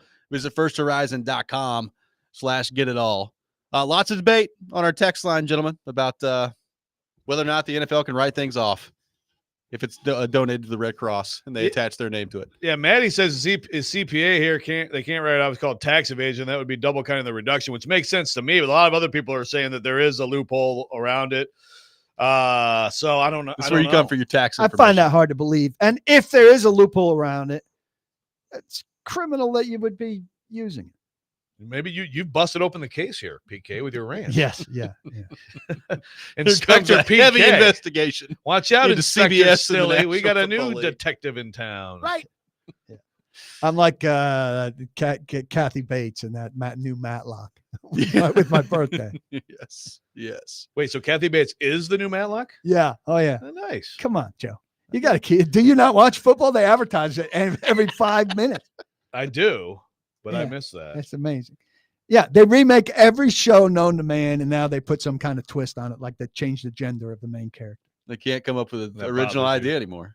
Yeah. There's a lot of remakes of stuff. Interesting. Kathy Bates is good actor. Yeah, check out that show. Let me But know I how know it that is. I know you're already a Matlock guy at your age, probably. No. So now you have another Matlock. That's exciting. Neither the old nor the new. I'm watching Lioness right now, which I don't even love. Murder, She Wrote. Oh, yeah. Good My Days of Our parents Lives. watched it Hardcastle McCormick. back in the time. I don't know Hardcastle McCormick. It sounds good. Sounds like a knife. Like a knife Hardcastle maker. BJ and the Bear. So, PK, you brought up Familiar the with it. crowd of Not people that are now involved in the Titans front office, with Reggie McKenzie now coming over, Dave Ziegler as well, and then the Borgonzi part of this that we got into all of last week. What do you make of the front office that has now come together and the experience there within said front office? Well, I wrote last night, my initial thinking was that's a lot of cooks in the kitchen after letting Rand cook. You've got Brinker, Borgonzi, now Ziegler, McKenzie, AJ Highsmith, I think, as the director of scouting would be chiming in somewhere here. John Salgi is the director of college scouting. And he's been there for a long time. Yeah, he's been there since Reese, I think. 1, 2, 3, 4, 5, 6. That's 6. Then you go national scout, regional scout, Callahan, coordinator, position coach. That's 11 people conceivably that would be chiming in on a big decision. Now, some of them have, relatively no voice, and some of them obviously at the top have a big voice. But I thought, man, 11 sounds like a lot. But then I went and poked around, the 5 teams with the winningest records over the last 5 years: Chiefs, Bills, Packers, Ravens, Eagles, vary from 9 to 11 from what I could gather based on their internal structures. So me being used to the Titans being relatively lean doesn't mean that their size now is bad. And you want to talk about, like, if you have some title confusion, I wish they were more transparent and they listed a guy as the Southwest Scout or the Southeast Scout and stuff like that, and that they gave you some specifics about what these titles mean. What does Highsmith as the director of scouting do? That's a broad. He's in charge of the scouts would be what my That's a presumption broad would title. be. But then you've got a director of college scouting. So what does he do in comparison? Well, obviously, you have your pro player, right? You split that up. Right. Every team to some, right? You have your college, and then you have your scouting. Right. The So they've guys got who are Brian in the Gardner, league. who's director of pro scouting, and they got John Salgi, who's director of college scouting, and they've got AJ Highsmith, who's the director of scouting. So he's overseeing the those two guys. Boss. Yeah, it seems like a lot, right? I'd love them to scouting. spell out exactly what's going on. But then I look at somebody like the Eagles, and the Eagles have 2 assistant general managers, 2 vice presidents of player personnel, and 2 senior personnel directors. And the Eagles are doing They're pretty damn good, fine, man. right? So it's just the more. It's just more is better. Is that what it is? Is that the lesson? No wonder they're trying to find a spot for Colt Anderson. Just keep everybody involved in there. Can he scout? I don't know if they sent him upstairs for an interview. So quantity over quality is basically the lesson today. Well, how about quality and quality? And quality. Yeah. Quantity brings quality. And now I got a lot of pushback. I mean, Ziegler and McKenzie both had McKenzie 7 years as Raiders GM, Ziegler 2 years as Raiders GM. Collectively, they went to the playoffs one time, and their records were generally horrible. Now people are saying, well, they weren't good GMs, but and listen to what Brinker said about, GMs are brought in because they're good scouts, and then they have to deal with all this other people buying it immediately. Now they can just work on scouts, and they're not GMs, and that's fine. They might be great and everything. I'm coming at everything with doubt. These guys have made terrible decisions for 3 years. So when Ziegler and McKenzie make great contributions in the front office, they're probably not going to tell us about it. But great. Let's see it. Yeah, skepticism, I think, is the proper approach here. Yeah, I mean, it's interesting because those guys haven't – it's like you look at it either way, right? Like those guys weren't successful as GMs, but they got to the job of GM, you would think, by being successful, by doing good things along the way, and right. Ziegler was with the Patriots, evaluating well. So he probably had some narrow role with the Patriots, but when you're with the Patriots, you're not swaying a draft pick very often. Right. You're participating in the evaluation. So when you have these former GMs, I guess it really comes down to, well, frankly, if they're all good at collaborating, right? I mean, because you would think there'd be maybe a little bit more ego in a room like that with all these people who have been at that job. Although I guess they've also been humbled too. Yes, you would think that they have been humbled and that they're grateful for a chance, and that they're, now background guys who are going to contribute. Borgonzi did say yesterday to the reporters in Mobile that Ziegler will have a little bit of a operations role in the middle of what he's doing. So, I think it's important that they slice this thing up, and I have no reason to doubt that they will slice this thing up where everybody very clearly knows what they're doing, and has plenty to do. As long as that's the case, your role, and what you're doing, and sounding boards and all of that. It's great. When it comes down to it, decision makers have to make good decisions. Trevor on the text line with an interesting point here just says, I'm curious to see what scouting changes Borgonzi makes after the draft. Did Carthon do much in that area, or did he just hang on to J-Rob's old guys? People say, well, why don't you just change the scouting staff when you're hired? I mean, you're into your draft process already, so it's hard to do that. I am going to be interesting to see as this goes along here. And maybe it's not immediately, maybe it's, at some point before next season, but does Borgonzi decide to change things up on that regard? Yeah. I mean, it's not scouting change season. You're midway through the process. These have been doing reports on college prospects. They've been hitting the road and everything. It's, you might make one subtle change or something like that, but it's scout performing season. It's not scout changing season. Yeah. Post-draft. That comes post-draft when also contracts are up for some people. So you might have some guys. I suspect a lot of Titans guys are on 1-year contracts. But if you're firing people or not renewing people, that's the time to do it. And that's the time other people are doing it. So some people may come free. So, or you can get people with conceivably with promotions and stuff like that. So I would expect change. There's been very little change from John Robinson's people, like maybe one out, one in.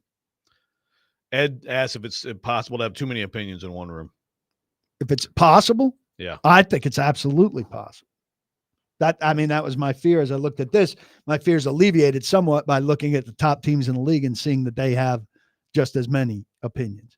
Now, those people clearly have made it work over time. So let's see the Titans make it work over time. I think it's also possible that a bad team has too many opinions in a room, and there's infighting and backstabbing and credit seeking and all of those things. You hope it doesn't turn into that, But I certainly think there are examples of that in front offices that have collapsed as opposed to thriving over having, oh, look at this nice sounding board I had over here. And Reggie's dealt with this in the past. I can go to him, and I remember when Dave did this, and I can go to him and talk about that. Just all be friends. Yeah. Well, more with Paul Kuharsky coming up next. Take your thoughts on the Titans, 615-737-1025, including a couple points on the Brian Callahan front I want to get to as well. Robby and Rexrode, 1025, 1063, The Game.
Nashville's best deal this week, Single Tree Barbecue in Murfreesboro. Single Tree Barbecue, a local veteran-owned and operated business, only serving world-class barbecue with the perfect combinations of sides and desserts. Get half off a $25 gift card while supplies last at theGameNashville.com/deals. Paul Kuharsky from paulkuharsky.com with us talking all things Tennessee Titans.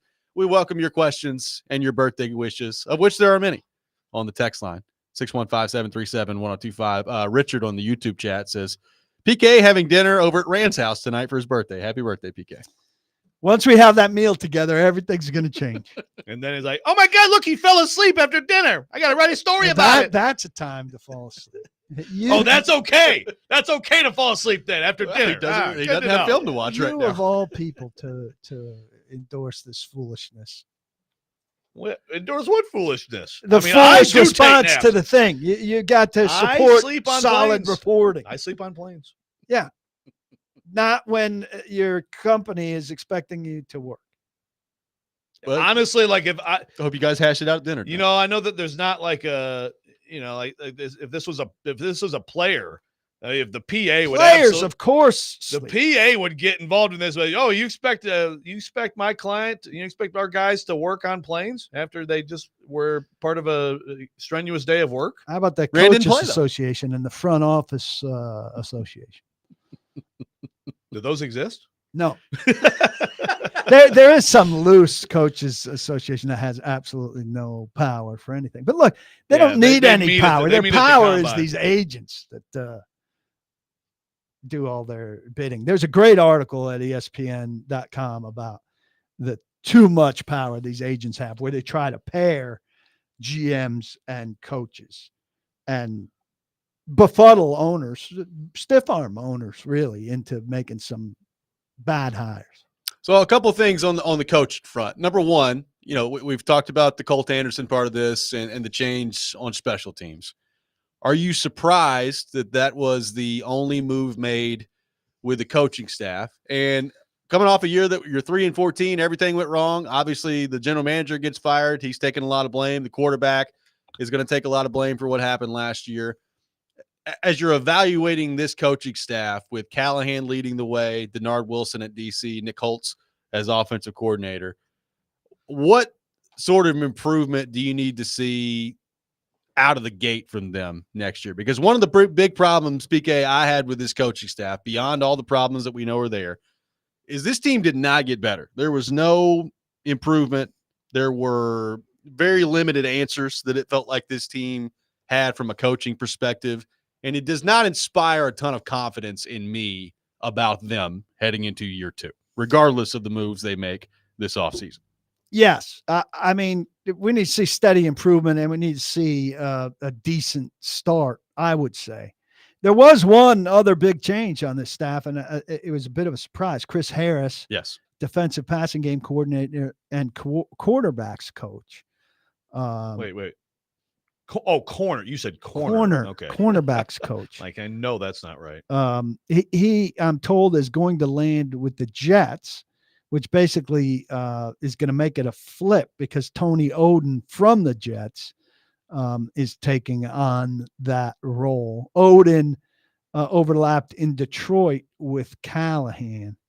The more I'm talking to people about this, the more I get the feeling that this was not Brian Callahan's choice, but it was Chris Harris's choice, which doesn't speak great. I think Denard, though, had a big hand in what went on with the corners. Chris Harris, they had a lot more to work with at cornerback this year and got better, but Snead and Awuzie didn't play a lot. And so the development of Jarvis Brownlee and Daryl Baker was one of the bigger stories on this team. And you have to give the position coach some credit for that. But he also missed time with the personal issues. And you wonder if that's anything. Nobody's talking about that. Interstaff issue type, Nobody knows. Also, if you're him, though, like, you also know that, like, there's a very good chance that this staff is toast on borrowed time, right? I mean, so you go to a new. I mean, Aaron Glenn. It'll work for Aaron Glenn. Yeah, and he'll get some. You get 2 years there instead of 1 year here. Well, maybe. Okay, so this has been brought up to us. I'm interested to get your thoughts on it. Like, there are some people that believe that Brian Callahan is toast this year. He's lame duck no matter what. And, anything short of a miraculous playoff run that they're moving on from him next year. And Borgonzi and Brinker are going to get, quote unquote, their guy. Do you buy that? What do you make of kind of the setup right now for Brian Callahan heading into year two? I mean, if they're thinking that at the beginning, it's a disastrous setup. right? I mean, you have to go in, and this has to be your guy, and you have to make it work with him, or you're not good at your job. Now you have more time. Yeah, we talk about this all the time. All these clocks are set differently, which is a big organizational problem. So look, if things are bad this year, yeah, Callahan's certainly at risk. And then you get to hire your own coach, and it extends your thing, but it also moves you up in the pecking order of who's in the most trouble. The way that Brinker talked about this, and the plea for patience, kind of with the media to the fans, is also to Amy Adams Strunk. He's clearly made it behind the scenes and feel like he's scored some there. He's clearly making it to her through the media stuff. God knows whether she's paying attention to it or not, because there's so much bashing of her included in it. I don't know. Does she withstand that and endure that to hear the other stuff, or does she turn everything off? Does she know she still owns a football team? We have no idea. But look, do they have to improve by a significant margin next year? Yes. If they do, I think that Callahan could get 2 years out of this to see if he can turn into something, and if this team can turn into something. I know people don't want to hear that, but I think they should be patient with the whole thing. I thought they should have been patient with the whole thing, to the extent that I didn't think that Rand should have necessarily gone, and we know that I'm not a big Rand guy. Not a big Rand fan. Let Yeah. him cook, Joe. Put on your hat. It'll be tough at dinner. Just have blind faith in him. Don't cook anything with tryptophan. You might take a nap afterward. No turkey. Don't let Rand cook turkey. He might nap. You got to stop discounting. Hey, I gotta chime it with Dennis. How about a Heart to Heart or Simon and Simon? Either of those? Heart to Heart. Who is the young lady in Heart to Heart? I can see her feathered hair. Wait, is Heart to Heart the one with Ted Knight? No, I don't think so. We're gonna have to look that up. Simon and Simon, I like just because of the name. Yes. I only have That's one right. Simon. One That's Simon is right. perfect. Is that why you named him But Simon? no. From Simon and Simon? No, Okay. Simon the Zealot. You can look that up. Heart to Heart does not immediately come up as the first thing looking for it. So that show really has not overtaken the internet. Wow. Heart to Heart TV How show. far down the list do we have to go? Jonathan Hart comes up. Heart to Heart TV series. What? Guess the dates. Like 82 to 85 or something like that. 79 to 84. Oh, okay. And her hair is shorter than I thought. It's not who. Robert Wagner and Stephanie Powers. Oh, yeah. Stephanie Powers, yeah. Yeah, we're losing audience. We'll be back with more of the Boomer Hour with Paul Kuharski coming up next. Charlie's Angels. Which was your favorite? On the Tennessee Kate Titans. Jackson. Robby and Rexrode, 102.5, 106.3, The Game.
Happy birthday, Paul Kuharski, who is spending his birthday in a way that everybody should.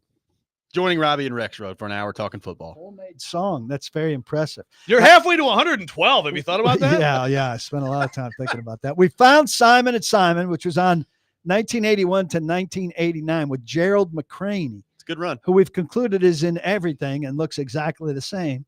And I've decided that if I need to punish Simon Kuharski, I'm going to make him watch Simon & Simon. Sit down and watch this. Also, I got a birthday message in my email from the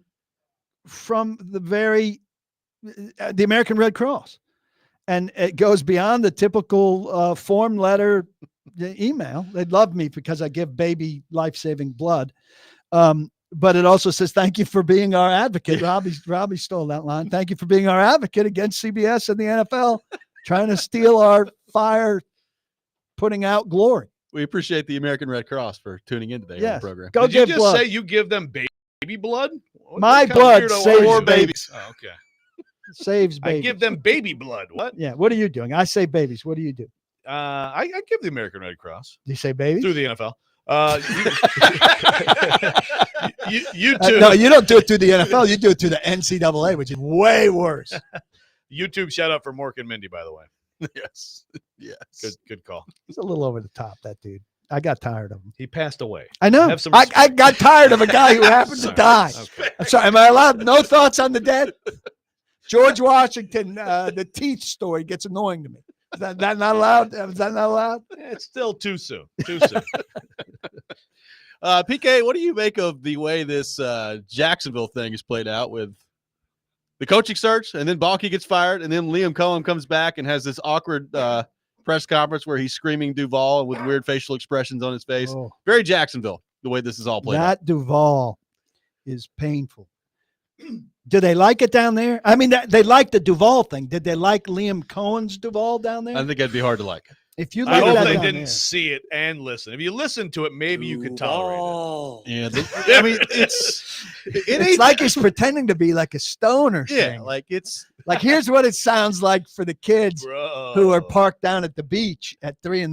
like when you Duval. when you just hear it. I mean, it's bad, but it's not that bad. It's the facial expression and the goofy smile Well, he's a weird looking that goes dude along for with it. starters. Here's what I think. We have ripped Liam And Cohen I a lot know this week. Tony Khan. I know Tony Khan. I'm friendly with Tony Khan when I see him, and I think he's a terrific guy. But word was that Balky was Tony Khan's guy. And I think family stuff screws up teams. So dad stepped in is what you're saying. Dad stepped in? Well, I just think they realized that they couldn't get anybody with a guy that was there because the son liked him. I mean, the whole league was only screaming it for weeks, and then they finally figure it out. I'm saying, oh wait, Oh yeah. And Okay. then they give Cohn what they were going to give Ben Johnson. And you got to round it back down. Like that's the money that Johnson wanted.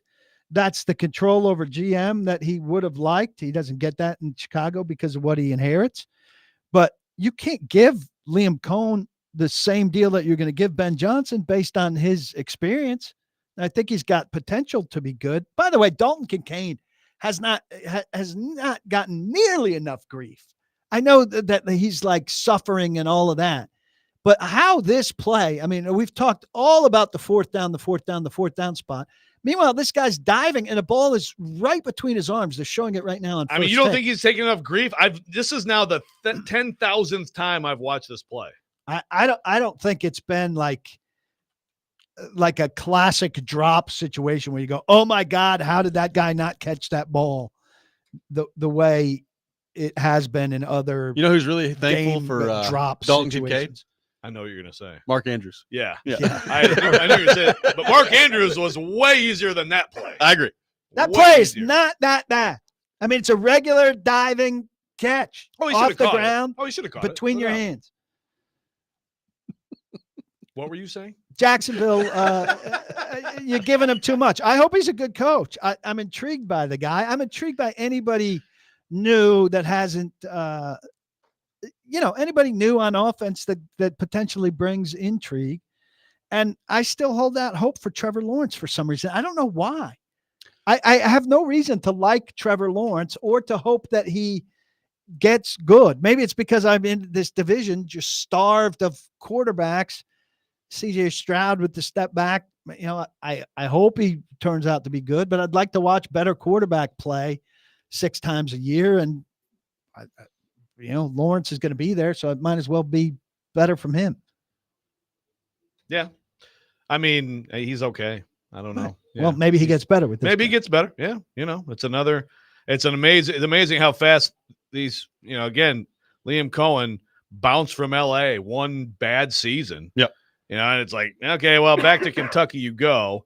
And I mean, Baker was already playing well. I mean, look, he may end up being great with Jacksonville, but it's amazing how little it can take, or it seem to take, to get yourself in a position to get one of these jobs, and all of a sudden have a franchise as your playland, And then Bobby Slowick, who was that guy a year ago, is now out of a job. Yeah. You just run through Titans, hire him. Run through the QB list coach. of they didn't have room to get Colt Anderson on staff.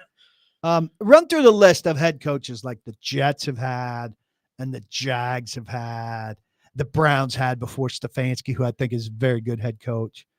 I mean, you just look at those lists and you're like, what are they doing? Yeah. And this is another one that, has a good chance of going on that list. Yeah, I think so. And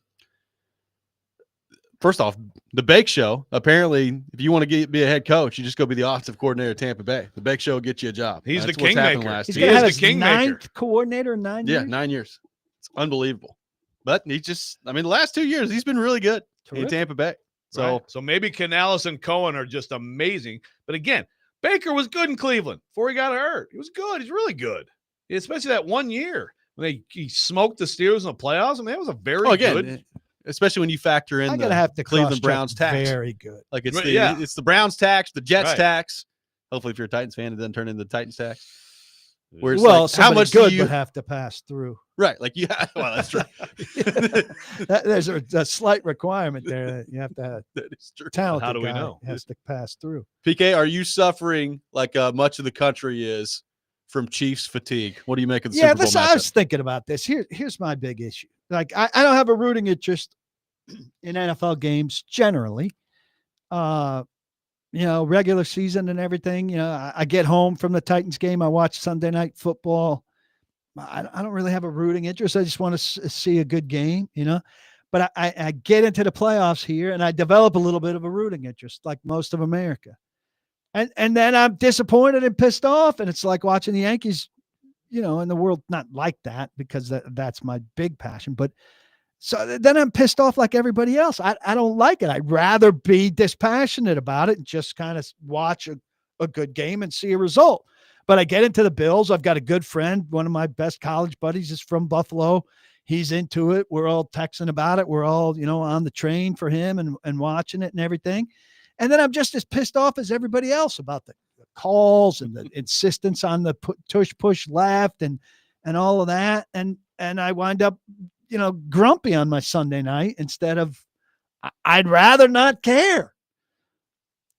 I didn't enjoy it. I'm happy for my wife and my wife's family who are Philadelphians and way into the Eagles.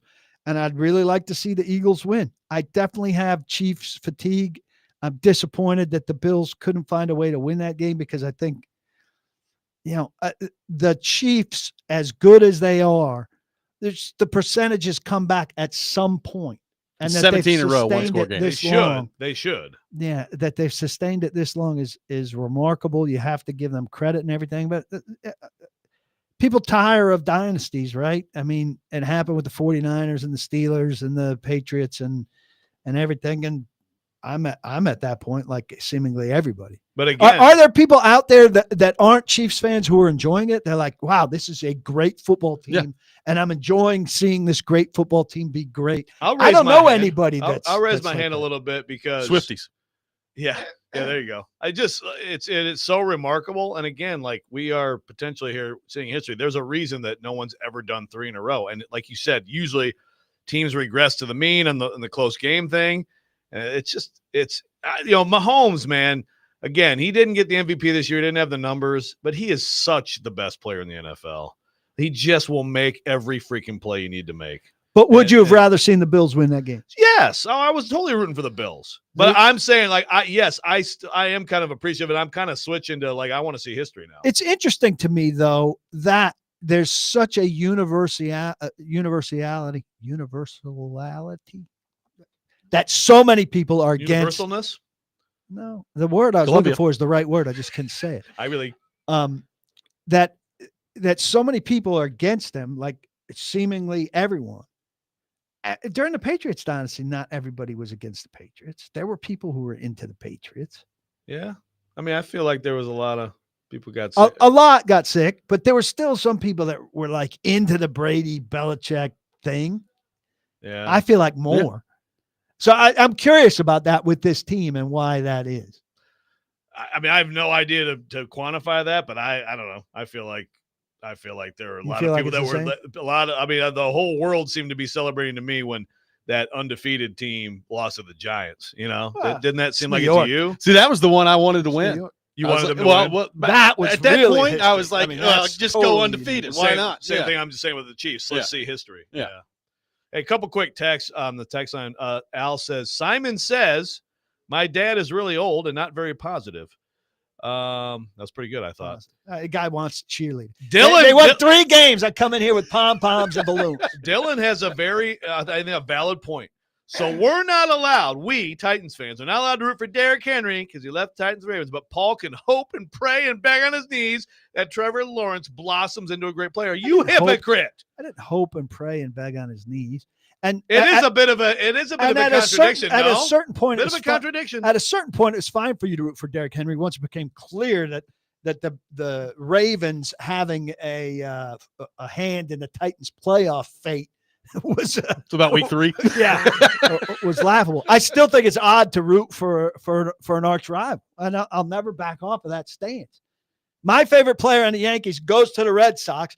I hate the Red Sox more than I love my favorite player. That's not a complicated thing, and I'm never going to back off of that. And you young kids who don't get that, that's a you problem. Learn to love your team. Yeah, you young folks, losers. Mr. Halfway to 112 has spoken. By the way, my Packers group thread is all over me right now. Just make sure to point out Chiefs would not be the first to three-peat. They just would be in the Super Bowl. How did you find your Packers fan thread? It's a long story. A Packers fan. Long story. Did somebody reach out to you and say, hey, you've changed teams and we'd like to include you in our text chain? We got a whole text thread right here. The internet's an amazing Very thing, popular. Paul. You should check it out. 615-737-1025. Did you get this text when you had gout? Joe. Gout support group? We've found GSG. you and we'd like to add you to our text group to talk about avoiding mead. It's similar to you and the American Red Cross. Next thing we know, PK is going to be on the Red Cross group thread. I am on the Saving Babies list. Mr. Baby Blood. One more segment with PK coming up next. Robby and Rexrode, 102.5, 106.3 The Game.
Welcome back in. Final segment of the day. Robby and Rexrode, 102.5-1063 The Game. Taking your thoughts for Paul Kuharski here on our phone and text lines driven by WilsonCountyHyundai.com, 615-737-1025.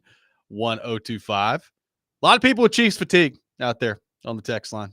A lot of people with Chiefs fatigue. Yep, that's Kelsey and his silly top hat, Taylor, Mahomes' wife and family. Let's not forget Jackson Mahomes. I haven't seen him lately. Him. Yeah. What's he? He's been kind of quiet, huh? They've suppressed him. Yeah, It's probably a good idea. It's a very good idea. I don't think. But it's Kelsey. Jackson, you stay away. Kelsey's not unlikable, is he? Kelsey unlikable? I think he's grown less likable. Yeah. I think anybody is unlikable if you see them enough. That's kind of my general thought on sports. Like That's everybody that's becomes good unlikable theory. at some point if you see them enough. Overexposure is a danger. Fair. I'm going to Michael write Jordan. something about Michael Jordan, that's a overexposure. good point. Brady, good point. Michael Jordan. In both cases, very unlikable. I want to write something about overexposure in terms of retired NFL players. Like, Ryan Fitzpatrick heads my list. Like, who wants to see Ryan Fitzpatrick? Who in the public was like, you know what, put Ryan Fitzpatrick in a lot of commercials. I really love that guy. Is he? The only time I ever see him is on the or is it Prime? The Prime. He's in a lot of pregame commercials. He's in a lot of bleep now. Like what? Joe's Why do never how- seen a commercial. How am I missing all these amazing commercials? They're not Like, what? amazing, but they're nonstop. I mean, I see. Jason I mean, you didn't know Kelsey. that. You didn't know Kathy Bates is in Matlock. If you watch a game on CBS, there's no way not to know. I mean, I know that Jason Kelsey's in like every Campbell. Like he's in every commercial. There's overexposure. Yeah. A lot of overexposure. Now, Jason Kelsey is a monumental figure in Philadelphia. Yeah. But how have we been forced on us nationally to this degree? This is what I'm talking about. Mm-hmm. Like, how do they choose to make these guys? Now, Baker Mayfield is finally worthy of being national, and his State Farm campaign that they jammed down our throats for 4 years is over. Those stadium When he commercials was a pretty good. scrub, Yeah. they were good commercials. But I want to talk to somebody about this. Here, hey, I want to read this text, which I totally agree with. I'm pulling for the Chiefs for two reasons. I'm in awe of Mahomes. I think he's the best ever. And I can't stand Brady. I'm disgusted every time I hear Brady and GOAT together. Mahomes winning will help eliminate that. How could you be disgusted by hearing Brady and GOAT together? Well, if you when hate he's Brady, the GOAT. well, there you go. You just put it together. Let me ask you guys both Hey, this. you get I'm disgusted good for you in the Super Bowl. by You get to hear hearing Brady on the broadcast. that Yeah, Edgar. I'm disgusted by hearing that Ichiro's a Hall of Famer. Not according to one guy. Let me ask you guys this question in all seriousness. What does Mahomes have to do to be the consensus GOAT? I think match or surpass surpass. You have the to Super use Bowl 7? number. Oh, come on. Well, why? I don't know if you have to necessarily match it, but like part of Brady's greatness is he did it for 22 years. Yeah. Like that's The part of longevity the longevity is part. Like there are some people that are going to say if he wins this when he's already there, he's not.